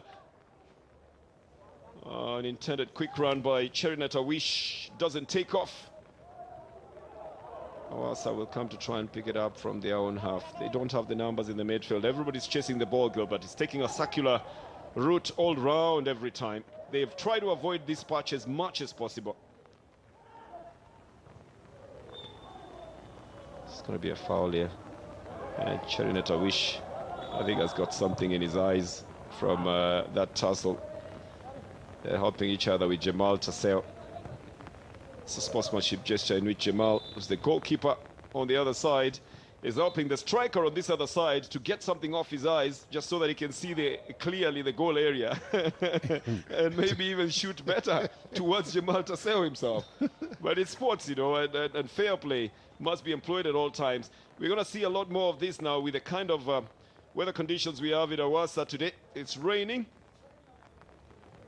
And the field itself now has gotten a little bit soggy, so every time you're picking up the ball or kicking it, there's a lot of other things that are accompanying that kick, and occasionally they go into the eyes as well. The not so very good news is that they have had to carry out Ahmed Hussein. I don't think he'll be continuing here. I see they're bringing in Heno Kayele, and maybe that will be taking his place because Ahmed Hussein is injured and will not continue with that game. So, a forward for a defender, Gilbert. Well, I think Ayala has been turned from a central defender to a forward in the most recent matches for Wolkite. Yep, you're very right and about he has that. 3 goals to his credit. So it's a good sub, though not for the right moment. They probably wanted to make that change anyway, the technical change, and decide that this is the moment they should do it. So Heno Kayele comes into the field of play as they take the free kick as well. It's Mohamed Shafi who punches it forward. Well, the Georgis doesn't go to it. It's enough feet trying to go for it. Simretu, can he be able to navigate the waters? Well, a quick turn and he sends the ball behind the defenders. Sinhoho Mensah has got options to pick up the ball, let it roll out of the field of play as it comes from the middle, and Worku has no option but to get back into his position and wait for another build-up that might come in their direction.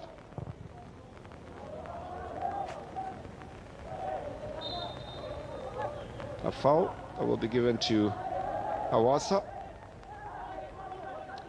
from the midfield, with Larte getting ready to take it.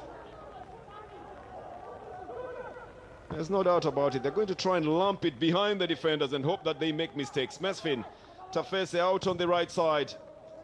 Very easily blocked by Simretu. Should have looked at the options as well to use. Larte is chasing this one for the Hawasa side, brings it back to the center. Ashamo. And then Alelinya Zene is probably the one who's most affected by the rain, Gilbert. He's not performing in these situations. Yeah, in the last 20 minutes or so, Lelina Zen has really not made an impact, and he's playing a very crucial role as an attacking midfielder for Hawasa. But he's gone numb. The waterlogged pitch can have that effect on a couple of players. Good header by Heno Kayele, but then picked up by Sinhoho Mensah. If I told you that the rain has cooled down a bit, I'm sure you wouldn't believe me, because you can hear it on the boom mics as well. But it's not as much as what we were having at halftime, the halftime break.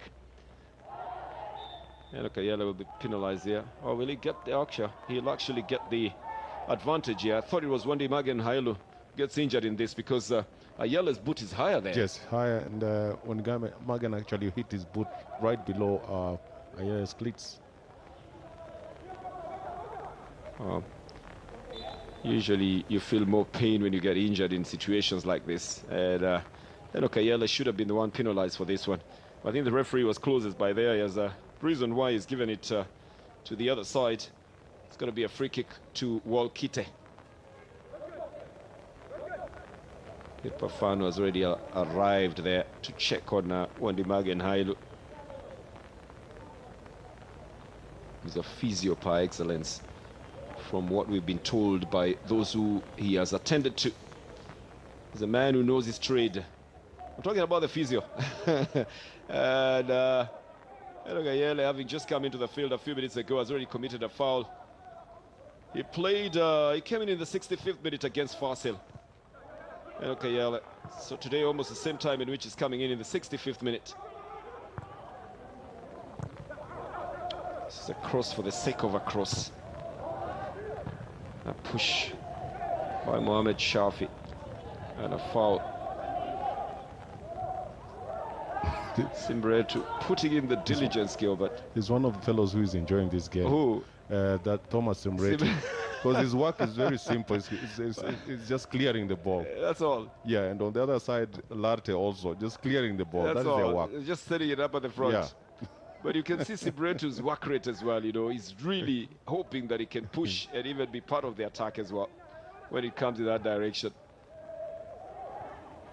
It's going to be offside on Cherinetawish, who's left all the attacking, who's been left with all the attacking. Even Ashamo is not joining him for the attacks anymore.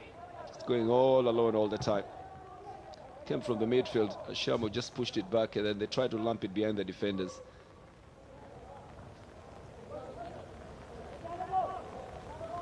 This is Warku. Then again picked up by Remedan Yusuf.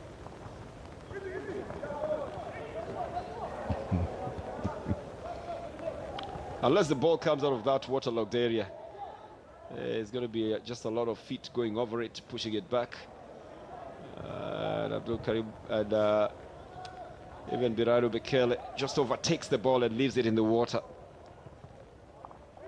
Sadly, the game has got to be played in that condition. Wolde Georgi is out on the right side. And this is a shot that comes off Ame Mohamed, straight into the hands of Sinhoa Mensah. In recent times, we've been told the lake waters have risen a little bit, and they have burst their banks occasionally, getting very close to the road as well. And this being a lakeside area, it's expected that the rains will come down. Well, the last 3 days, there was that expectation. Oh, it just didn't, and now finally comes on when Wolkite need the 3 points, and Hawasa needs the 3 points as well.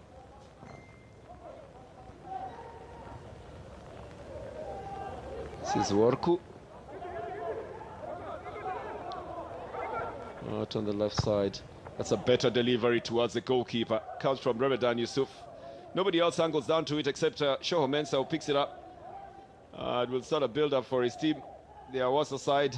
I don't know, Gilbert. You tell me what needs to be done here. Do you think they should push the ball around? Do you think it's the right thing to lump the balls behind the defenders and try and just go for a simple, chance to put the ball in the net? Which one works best? I think it's all about waiting for the opportunity for one to make a mistake, because the surface does not allow you to move the ball around. It doesn't.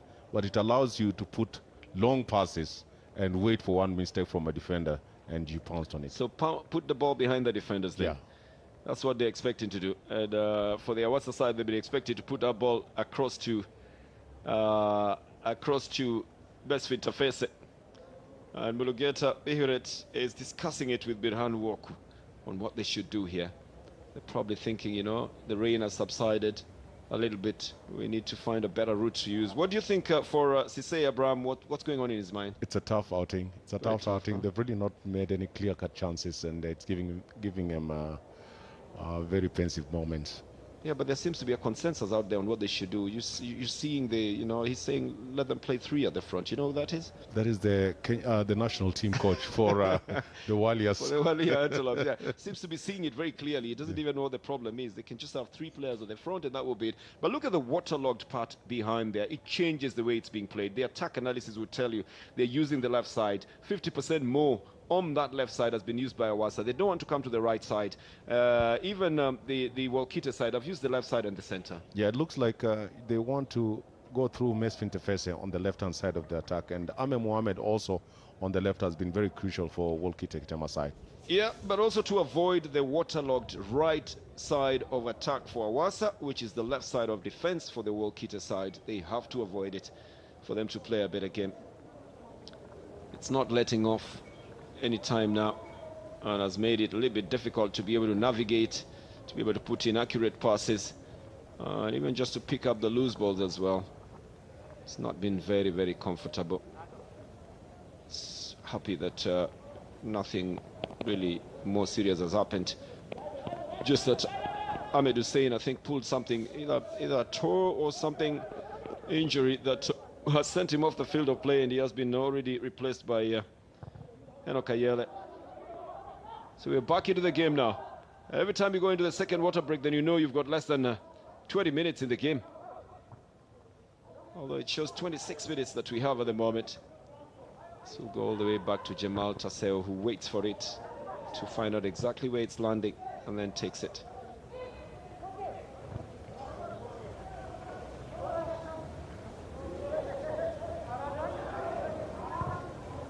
Push on the left side.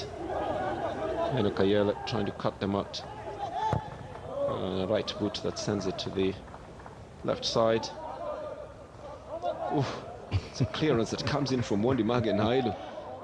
He gets the ball, but nothing else there. But the intention of that one as well, if he had caught a little bit of Ramadan Yusuf, that would have been dangerous. He knew exactly what Wondi Magen was up to, and he just pulls his left foot back.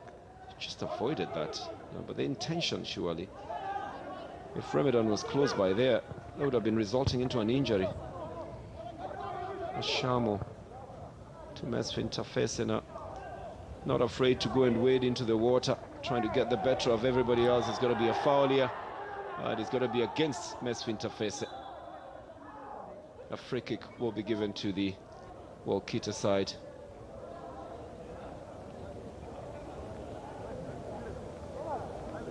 The referee just trying to find out whether Mesfin Tafese will be okay to continue.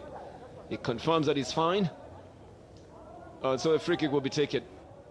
It looks like he pushed a little bit there onto Mohamed Shafi. Did he, Gilbert? Yeah, absolutely. I mean, Shafi knows that he just needs to put his body a little bit in between the ball and Mesfin. And a little bump on him would send Mesfin sprawling to the floor. And then a big boot tries to get the ball behind the defenders. Wondi Magen and Mesfin Tafese changes to Cherinet Awish. It's a better playing surface on the left side for Awish. Pushes it back into the midfield. And tries to get back to the end of it. The cross is headed out by Mohamed Shafi. He just won't get there with a small kick like that because the water will stop it from moving farther. This is a better delivery straight into the hands of Sinhoho Mensah.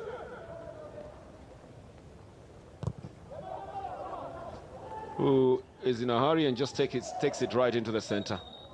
It's going to be a foul here that will be given to the Hawasa side. Playing 13 minutes of regular time remaining. 0-0 is the scoreline. Very muddy, wet conditions in the second half of this game. The intensity coming in this second half. I think it's just because the players realize now they can break the rules of what they were told to be able to play, because things have changed on the field, and now it's almost about individual skill, Gilbert. It's almost about, everybody working for the team, not necessarily because of what the coach said they should do. Absolutely. And the technical players are suffering. They are. Yeah, they are suffering. And the more physical players are really enjoying this game. Then they should score goals then. Mesfin Tafese is one of those physical players, but he's also technical and he's enjoying himself. Only the right side that he's playing in has a lot of water, and he can't get himself through the puddles that quickly. This is a good chance to bring it back onto the left side. It's going to be a foul here. Warku is falling, Sani is falling in the opposite direction. And Sinhoho is saying it should give him a card. But he was trying to shield that ball as well. But which side is he facing? And does he have possession? Is he in a goal-scoring opportunity? Difficult decisions to make by the referee. There he is. I mean, he's the one who actually latches out, and Yes. then he's the one who commits a foul. He commits a foul on Birhanu Bekele. Absolutely. He put his foot right in between. To stop him Yes, from trying to stop get it that from ball. moving. Yeah. And that's why it's been given away. So Abubakar Sani is lucky not to come out with a yellow card from that one as well. And that's why sometimes it's important. Play the ball. Look at what he does. Look at his right boot. He goes out and actually fouls Birhanu Bekele in there.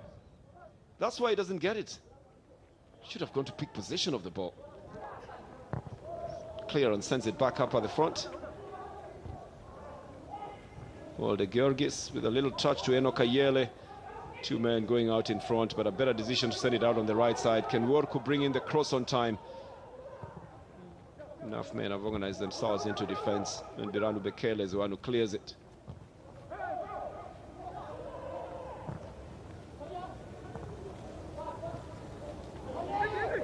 This is Alalinya Zenya who picks up the ball here. Got to get a foul for the touch. But they should learn to keep on moving other than go down and wait for that foul to happen. Sometimes it won't come like that. Should have gone to clear that ball first of all, Gilbert. Easy. That's yeah, easy. It's very easy, isn't it? Easy landing, yeah. And that could easily be taken away as well, because he just abandoned the chase altogether. Ame is the guilty man in this one. A free kick to the Hawasa side. Give some advice, Gilbert, on these two sides now. There is no other advice, Bernard, apart from giving the right kind of feed in places where you feel the ball can be able to move better. Yeah. Yes. That's only on one side of the field, on the other side. So you've got to play on that one side. Asham was moved back into defense almost permanently now. Good ball to the left side. The cut back is a good one by Abubakar Sani, but into the hands of Sinhoho Mensah. Takes his time to find out where to take the ball to, and abandons what would have been a rush.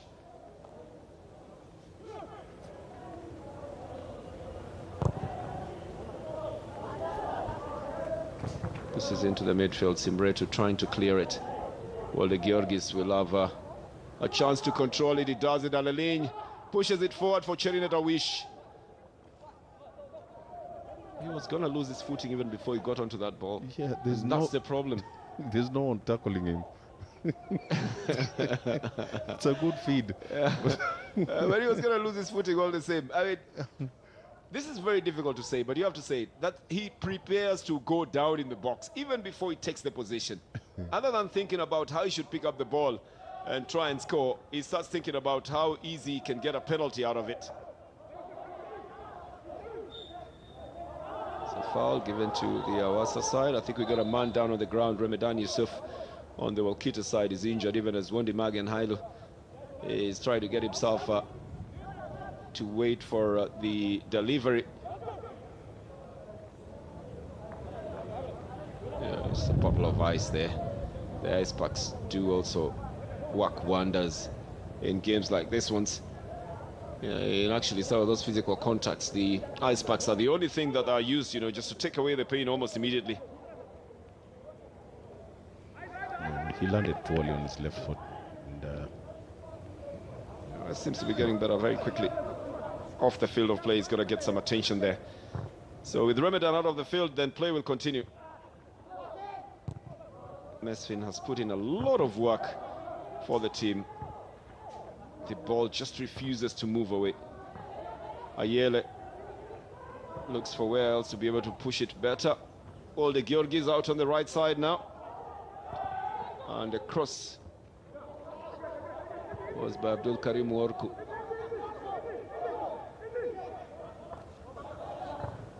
It's just a lack of anticipation here coming from Abtamu Shawalem. Didn't expect that anyone would be tackling him. Shafi punches it onto the right side, and Ahmed Mohamed gets onto it, brings it back, closes to himself. It's a big cross. Too much Gulbat on that one. And it's not going to be working for them.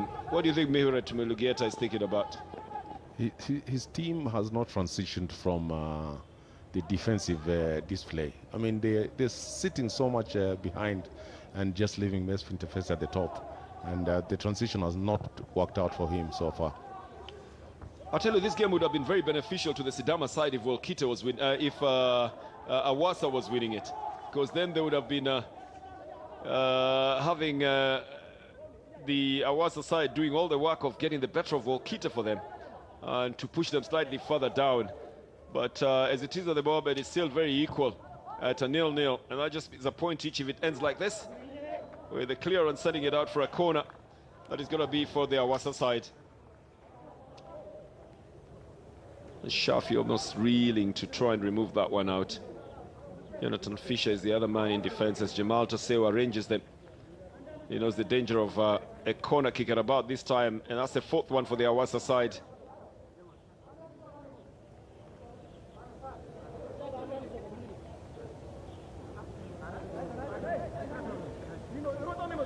It's calmed down now.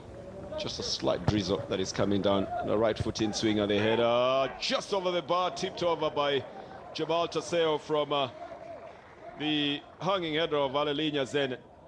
We saw him with those kind of headers in the last game he played. About two or three of them that could have been heading into the net. And this is going to be swinging on the outside now. So everybody else will be coming in to try and angle on it. Cherinet Awish attempts to. Debeba sends it back. And then they try to swing it further. Ashamo with a shot that just goes haywire. Doesn't get the target. He's keeping clean. He doesn't want to wade into the waters.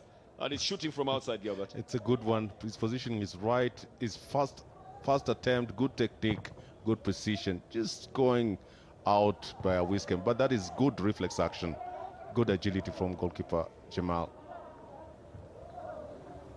Sibretu wins it. 14 goal attempts equally distributed in the two teams. Aname Mohammed is going out on the right side.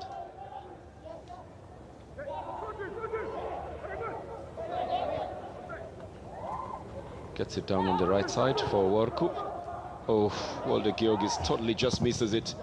A very hard shot is deflected off by Cherinet Awish and goes out for a throw-in. It's going to be for Wolkite. Quick one back to Simretu. They are working furiously, knowing the time is of the essence, and it's quickly moving past.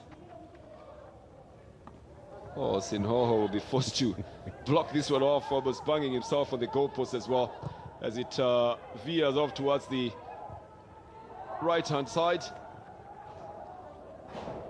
Oh, this is just an attempt. It's an assault on the goalkeepers, Gilbert. Or left and right, just pushing it to the goalkeepers. Absolutely, absolutely.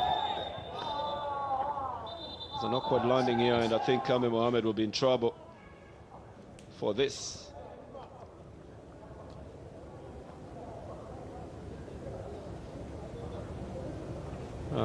The concussion protocols will be applied here because of the landing that didn't look very comfortable with that header coming in for Mignot Debebe. He's banged his head on the ground, and there must be those protocols. And Ame Mohammed will not be playing the next game because he's got his 5th yellow card. He will miss the game against Sebeta. They had a chance here earlier on for a shot, and then Sinhoho had to make sure it's not taking the upper 90 corner with the shot coming off Ramadan Yusuf. Never mind the fact that he slipped trying to get it out. Sinhoho Mensah will take the free kick. I think Mignot Debebe is back on his feet. There he is. The big men sometimes get, well, very quickly as well. That looked like a nasty fall there. But he's already recovered from it. The ball bounces in front of the defenders. Alelinya Zenya doesn't have the power. Here is Mesfin Tafese, and he'll get a foul here. No, he won't. He will be yellow carded for a dive as well. The referee is waiting for him to get up on his feet. Mesfin's probably thinking that they have a penalty here. It will be a not very good awakening for him when he comes back into this one. The shot came from Alelinya Zenya, and the rebound was going to come from Mesfin Tafese. He picks up the ball, but then he intimates that he has been brought down in the box for a penalty. But I don't think he'll be getting that one. Instead, he'll be getting a yellow card. There it is for simulation. And that's why it's important to pick the possession. Pick the ball and go with it. Don't go for a penalty so easily. Get the possession, try to do something in there, and then see what happens. It's a chance lost. It's a chance lost all the way from Shiho Mensah. Poor defensive display there. They go to sleep for a second, and you expect Azalin to pick at least the far corner. And at this point, the goalkeeper gets onto the ball faster. He's And got his that's a hands on the dive. ball. That's a dive. Mesfin needed to move the ball away Yeah, from the he should have goalkeeper. moved the ball Instead, away. he wanted to intimate that he has been fouled in there. But he doesn't get it. Gets a yellow card instead. He's going to go back into the midfield. They've tried everything to get the goals from. We're playing the 89th minute now. Debebe sends it back into the midfield. Yeah, good control coming off Abtamu Shiwalem, but it doesn't go with the ball. Cherinetawish wants to change the wing to Ashamo. And then a quick clearance again by Mohamed Shafi. Sinhawa Mensah will get onto this one very quickly. 89th minute, Gilbert. What would you do if you are one of these two teams now? Continue pushing the way they're pushing. With those kind of passes, right in front of the back four and wait for the mistake. That is the only way out. There is no other route to getting results on this one. Oh, the push has been more from the Hawasa side than from the Wolkite side in the last 5 minutes. It's going to be a foul here. It will be given to the Hawasa side. And they're making a substitution, the Wolkite side. They have brought in Yared Tadese. He's coming in for Abdul Karim Worku. Worku just tired himself out. Couldn't do anything more now.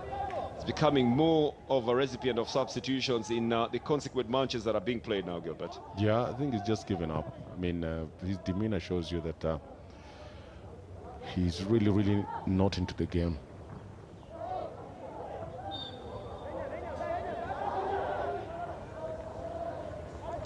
Plus the fatigue. When it creeps in on Abdul Karim Worku, then suddenly his game goes down. This is going to be a free kick. This is going to be for the Wolkite side. We're playing the last minute of regular time, and then we will play the added minutes in this game. And there won't be very many. In spite of the conditions, there hasn't been much stoppage in this game as well. Here is Ashamo.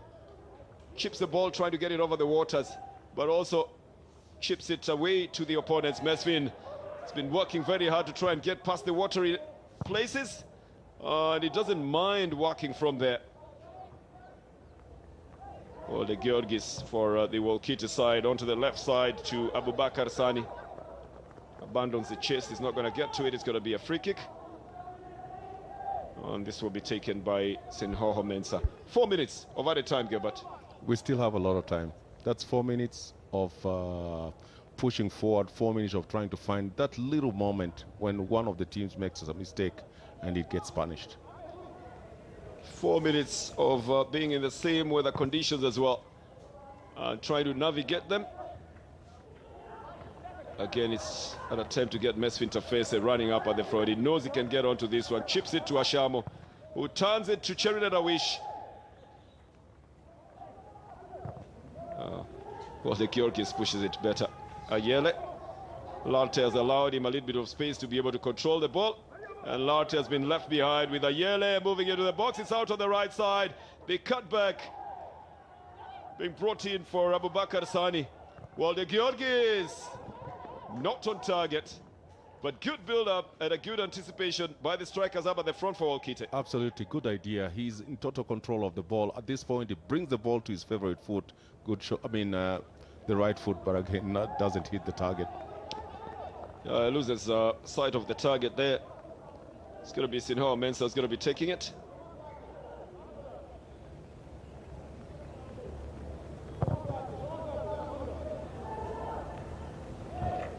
Alanini was hanging in there for it as well. Wendy Magan tries to push it to Cherinet. Now it's been put through and the flag has stayed down. But he's veered himself off onto the left side. Looking to bring in a cross. A very big one. Very big one to Ashamo. In the area that Ashamo was trying to avoid being in. Here is Mesfin Tafese for a shot! Again over just above Jebal Taseo. Mesfin would probably be the most likely person to score in this game. All through the second half of it. It's a good dummy. It's a good dummy, and on his, non-shooting foot, he gives it a try and just missed it by a whisker. It's really pushed hard, Mesfin Tafese. In spite of the conditions, it's probably working 130% more. It's an intention to bring in across. Ayele will pick it up. And then a push with Larta heading it back into the center while the Georgis taking it. losing his footing in the process. Alalinya just trying to get away from the watery areas before he can decide what to do with it. You can see him taking a little time to think about how to play it. Ashamo. And then getting it down onto the right, or intending to get it down onto the right side. This is picked up by Ramadan Yusuf.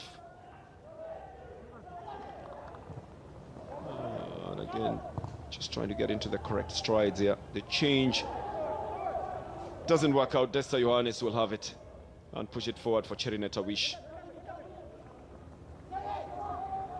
This time round making the right moves and getting the right pass to Alalinya as well. When Dimagen Hailu tries to get it back to Alalinya.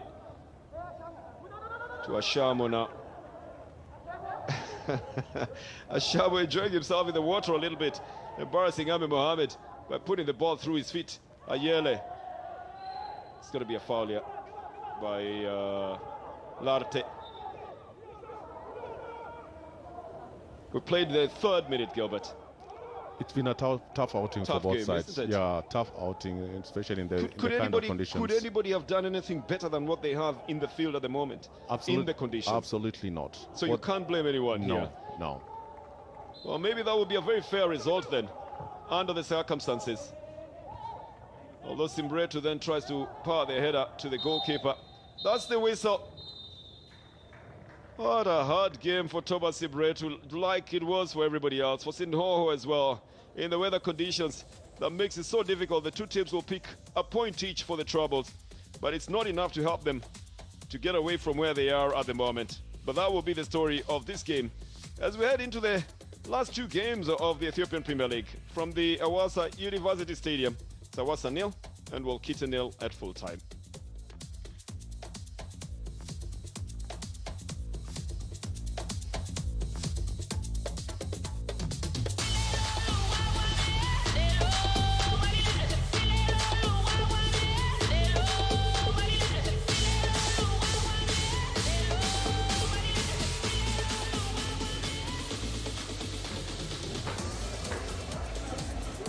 ክቡራን ተመልካቾቻችን በ24ኛው ሳምንት ሁለተኛው ጨዋታ ያለምንም ግብ ተጠናቋል።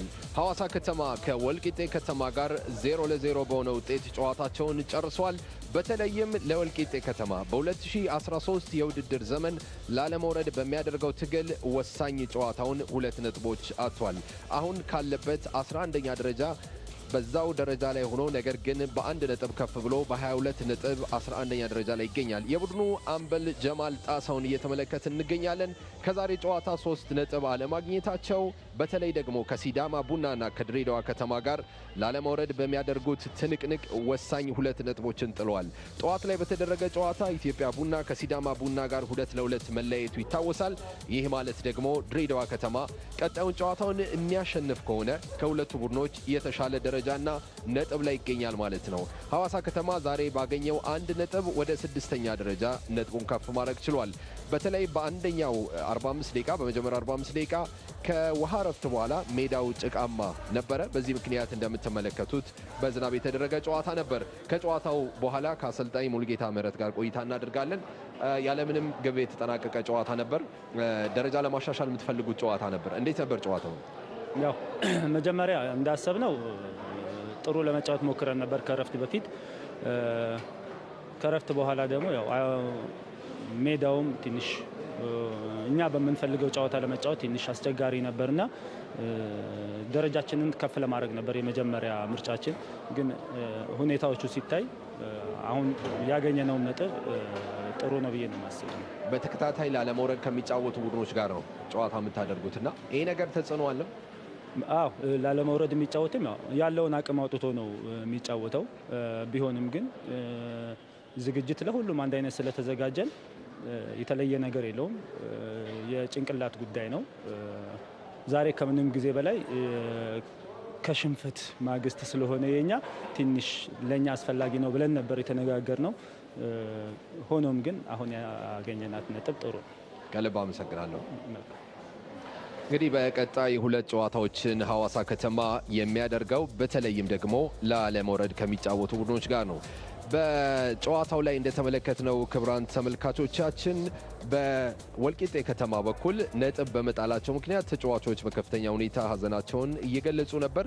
በ2012 የውድድር ዘመን ነው ወደ ኢትዮጵያ ፕሪሚየር ሊግ መቀላቀል የቻለ ወልቂጤ ከተማ በውድድር ዘመኑ 17ኛ ሳምንት ላይ በኮቪድ ምክንያት ጨዋታዎች ሲቋረጡ ለ2013 የውድድር ዘመን በአዲስ መንፈስ ነበር የመጣው።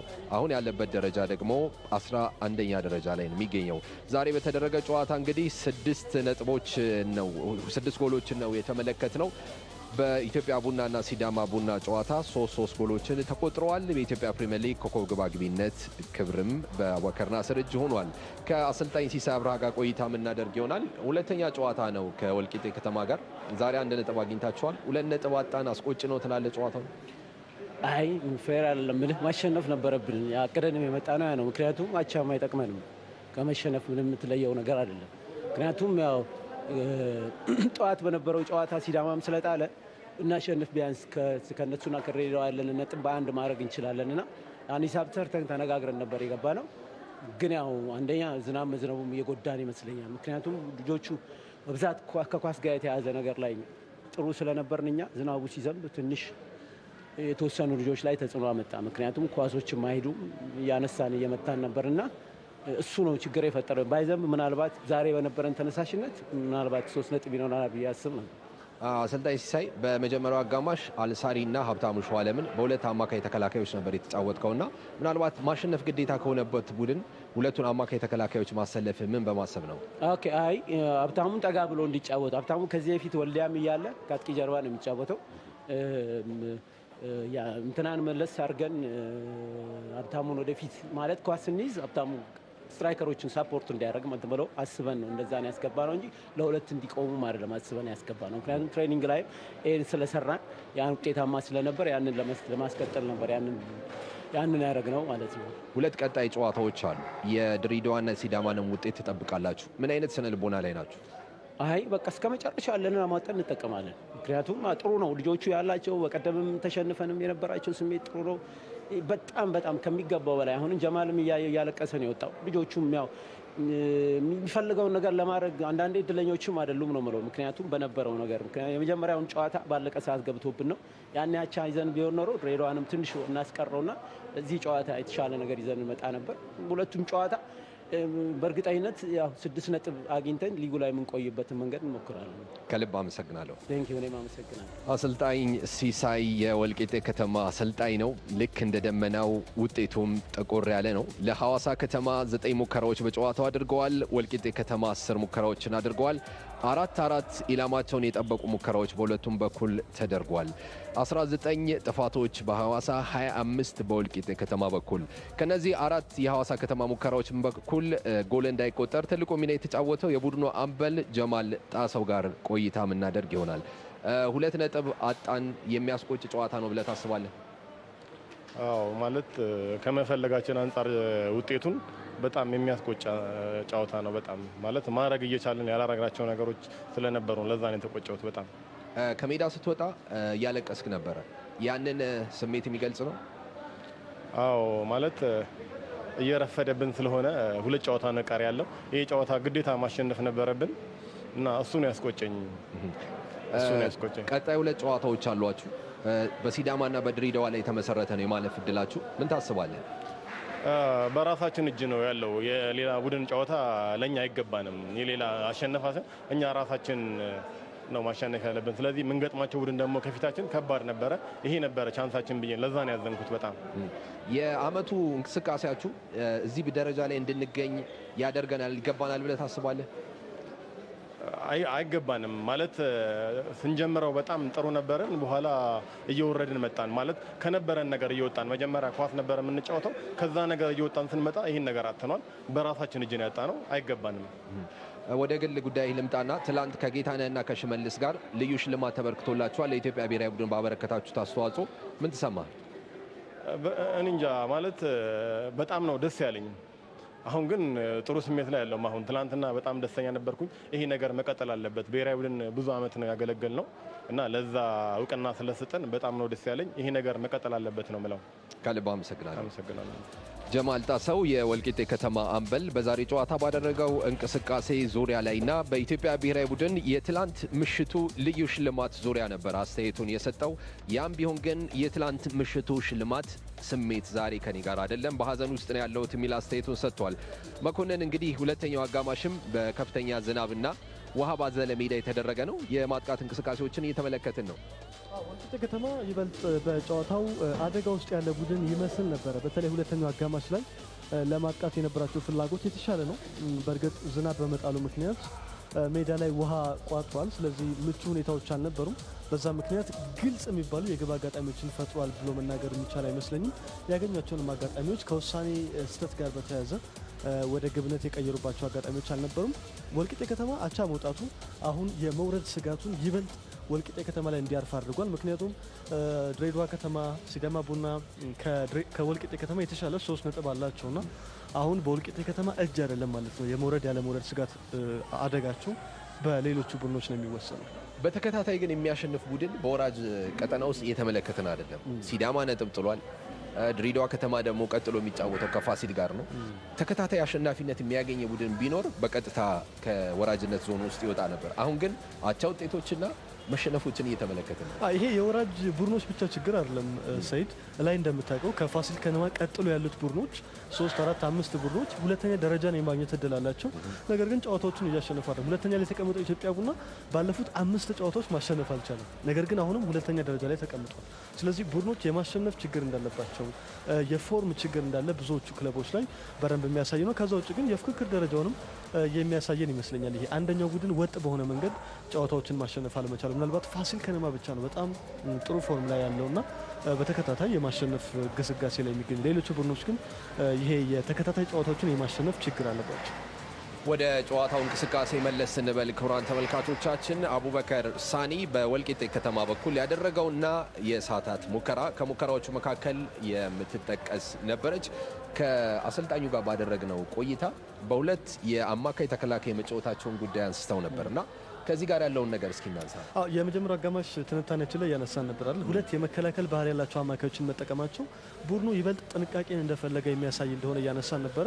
አሰልጣኝ ሲሳይ አብርሃ ባሉት ሀሳብ እኔ አልስማማም። ምክንያቱም በዛሬው ጨዋታ ላይ ሀብታሙ ሸዋለም ከማጥቃት ይልቅ ለመከላከል ነበር ብዙውን ጊዜውን ያሳለፈው። ከዛ አንጻር የአሰልጣኙ ሀሳብ የሰራላቸው አይመስለኝም። ማጥቃቱን ለማገዝ በሚል ነበር ሁለት ተጫዋቾችን ተጠቅሞ የነበረው። በዚህ እንቅስቃሴ አቡበከር ሳኒ እድለኛ አልነበረም። ልክ እንደ አቡበከር ናስር አይደለም። ኳሱን መጠቀም የሚያስችል እድል ነበረው፣ ነገር ግን ደካማ ውሳኔ ነበር። ቢያንስ ኢላማውን የጠበቀ ሙከራ ይሆን ነበር። ኳሱን ሙሉ ለሙሉ ማግኘት ቢችል አቡበከር ሳኒ ምንም አላገኘውም።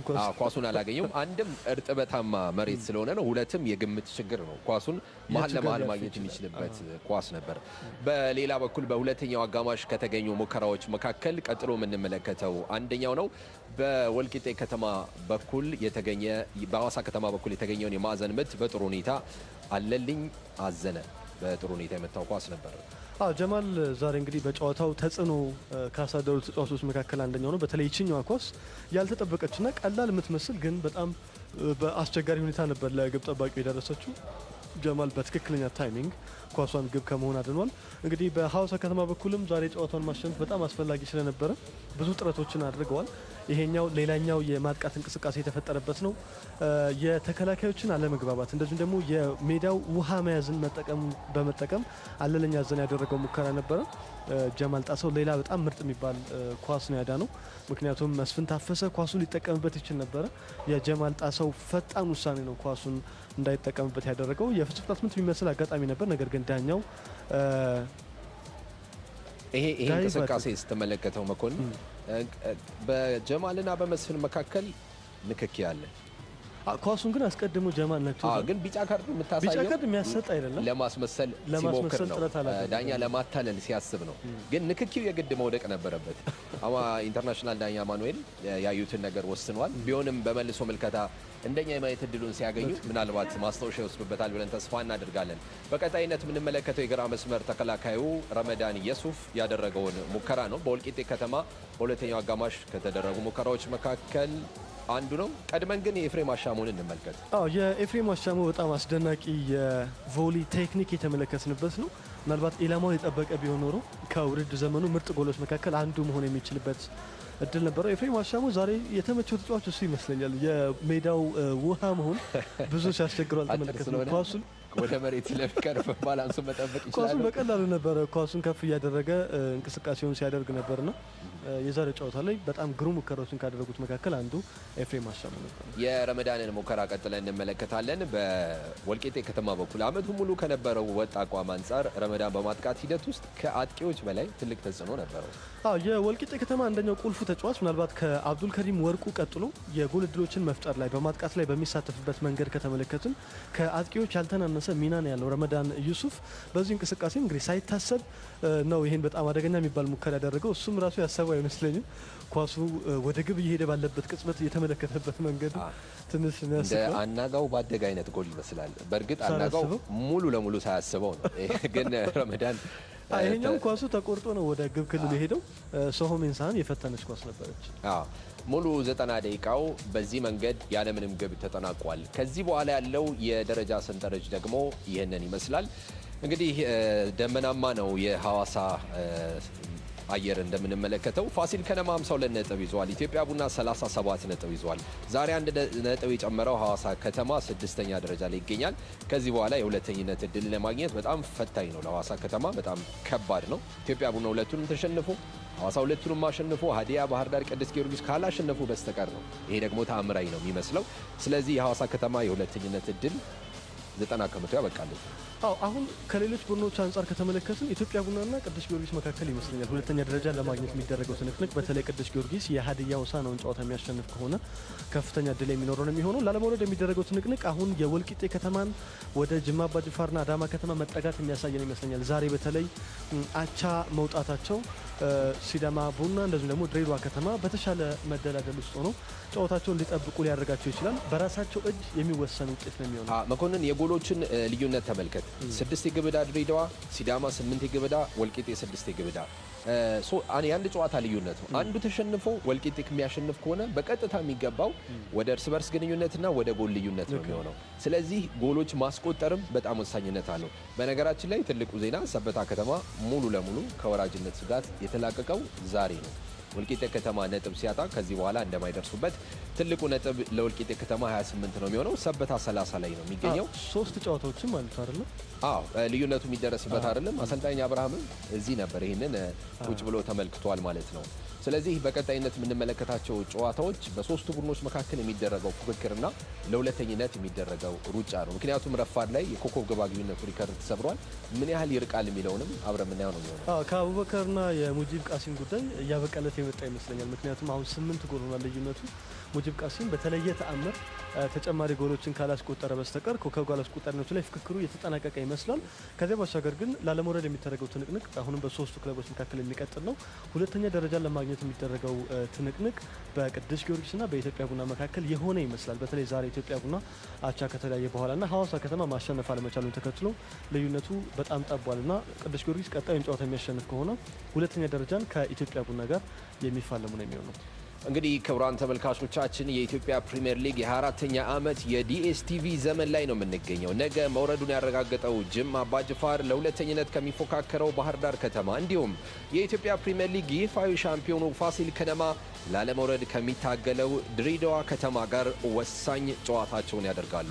ሱፐር ስፖርት የፈለጋችሁትን ጨዋታ በኢትዮጵያ ፕሪሚየር ሊግ መመልከት ብትፈልጉ ብቸኛው አማራጭ ሆኖ አሁንም እያገለግላችሁ ይገኛል። ነገ 3 ሰዓት ከ45 ደቂቃ ረፋድ ላይ በሰኞ ረፋድ የኢትዮጵያ ፕሪሚየር ሊግ ወሳኝ ጨዋታ ጅማ አባጅፋር ከባህር ዳር ከተማ በቀጥታ ወደ እናንተ የሚደርስ ይሆናል። አብራችሁን ስለነበራችሁ ከልብ እናመሰግናለን። ቆይታችሁን ከኛ ጋር ስላደረጋችሁ ነገ ረፋድም ቀጠሯችሁን ከኛ ጋር ስለምታደርጉ ከልብ ደስ ይለናል። መልካም ምሽት ተመኝተንላችኋል።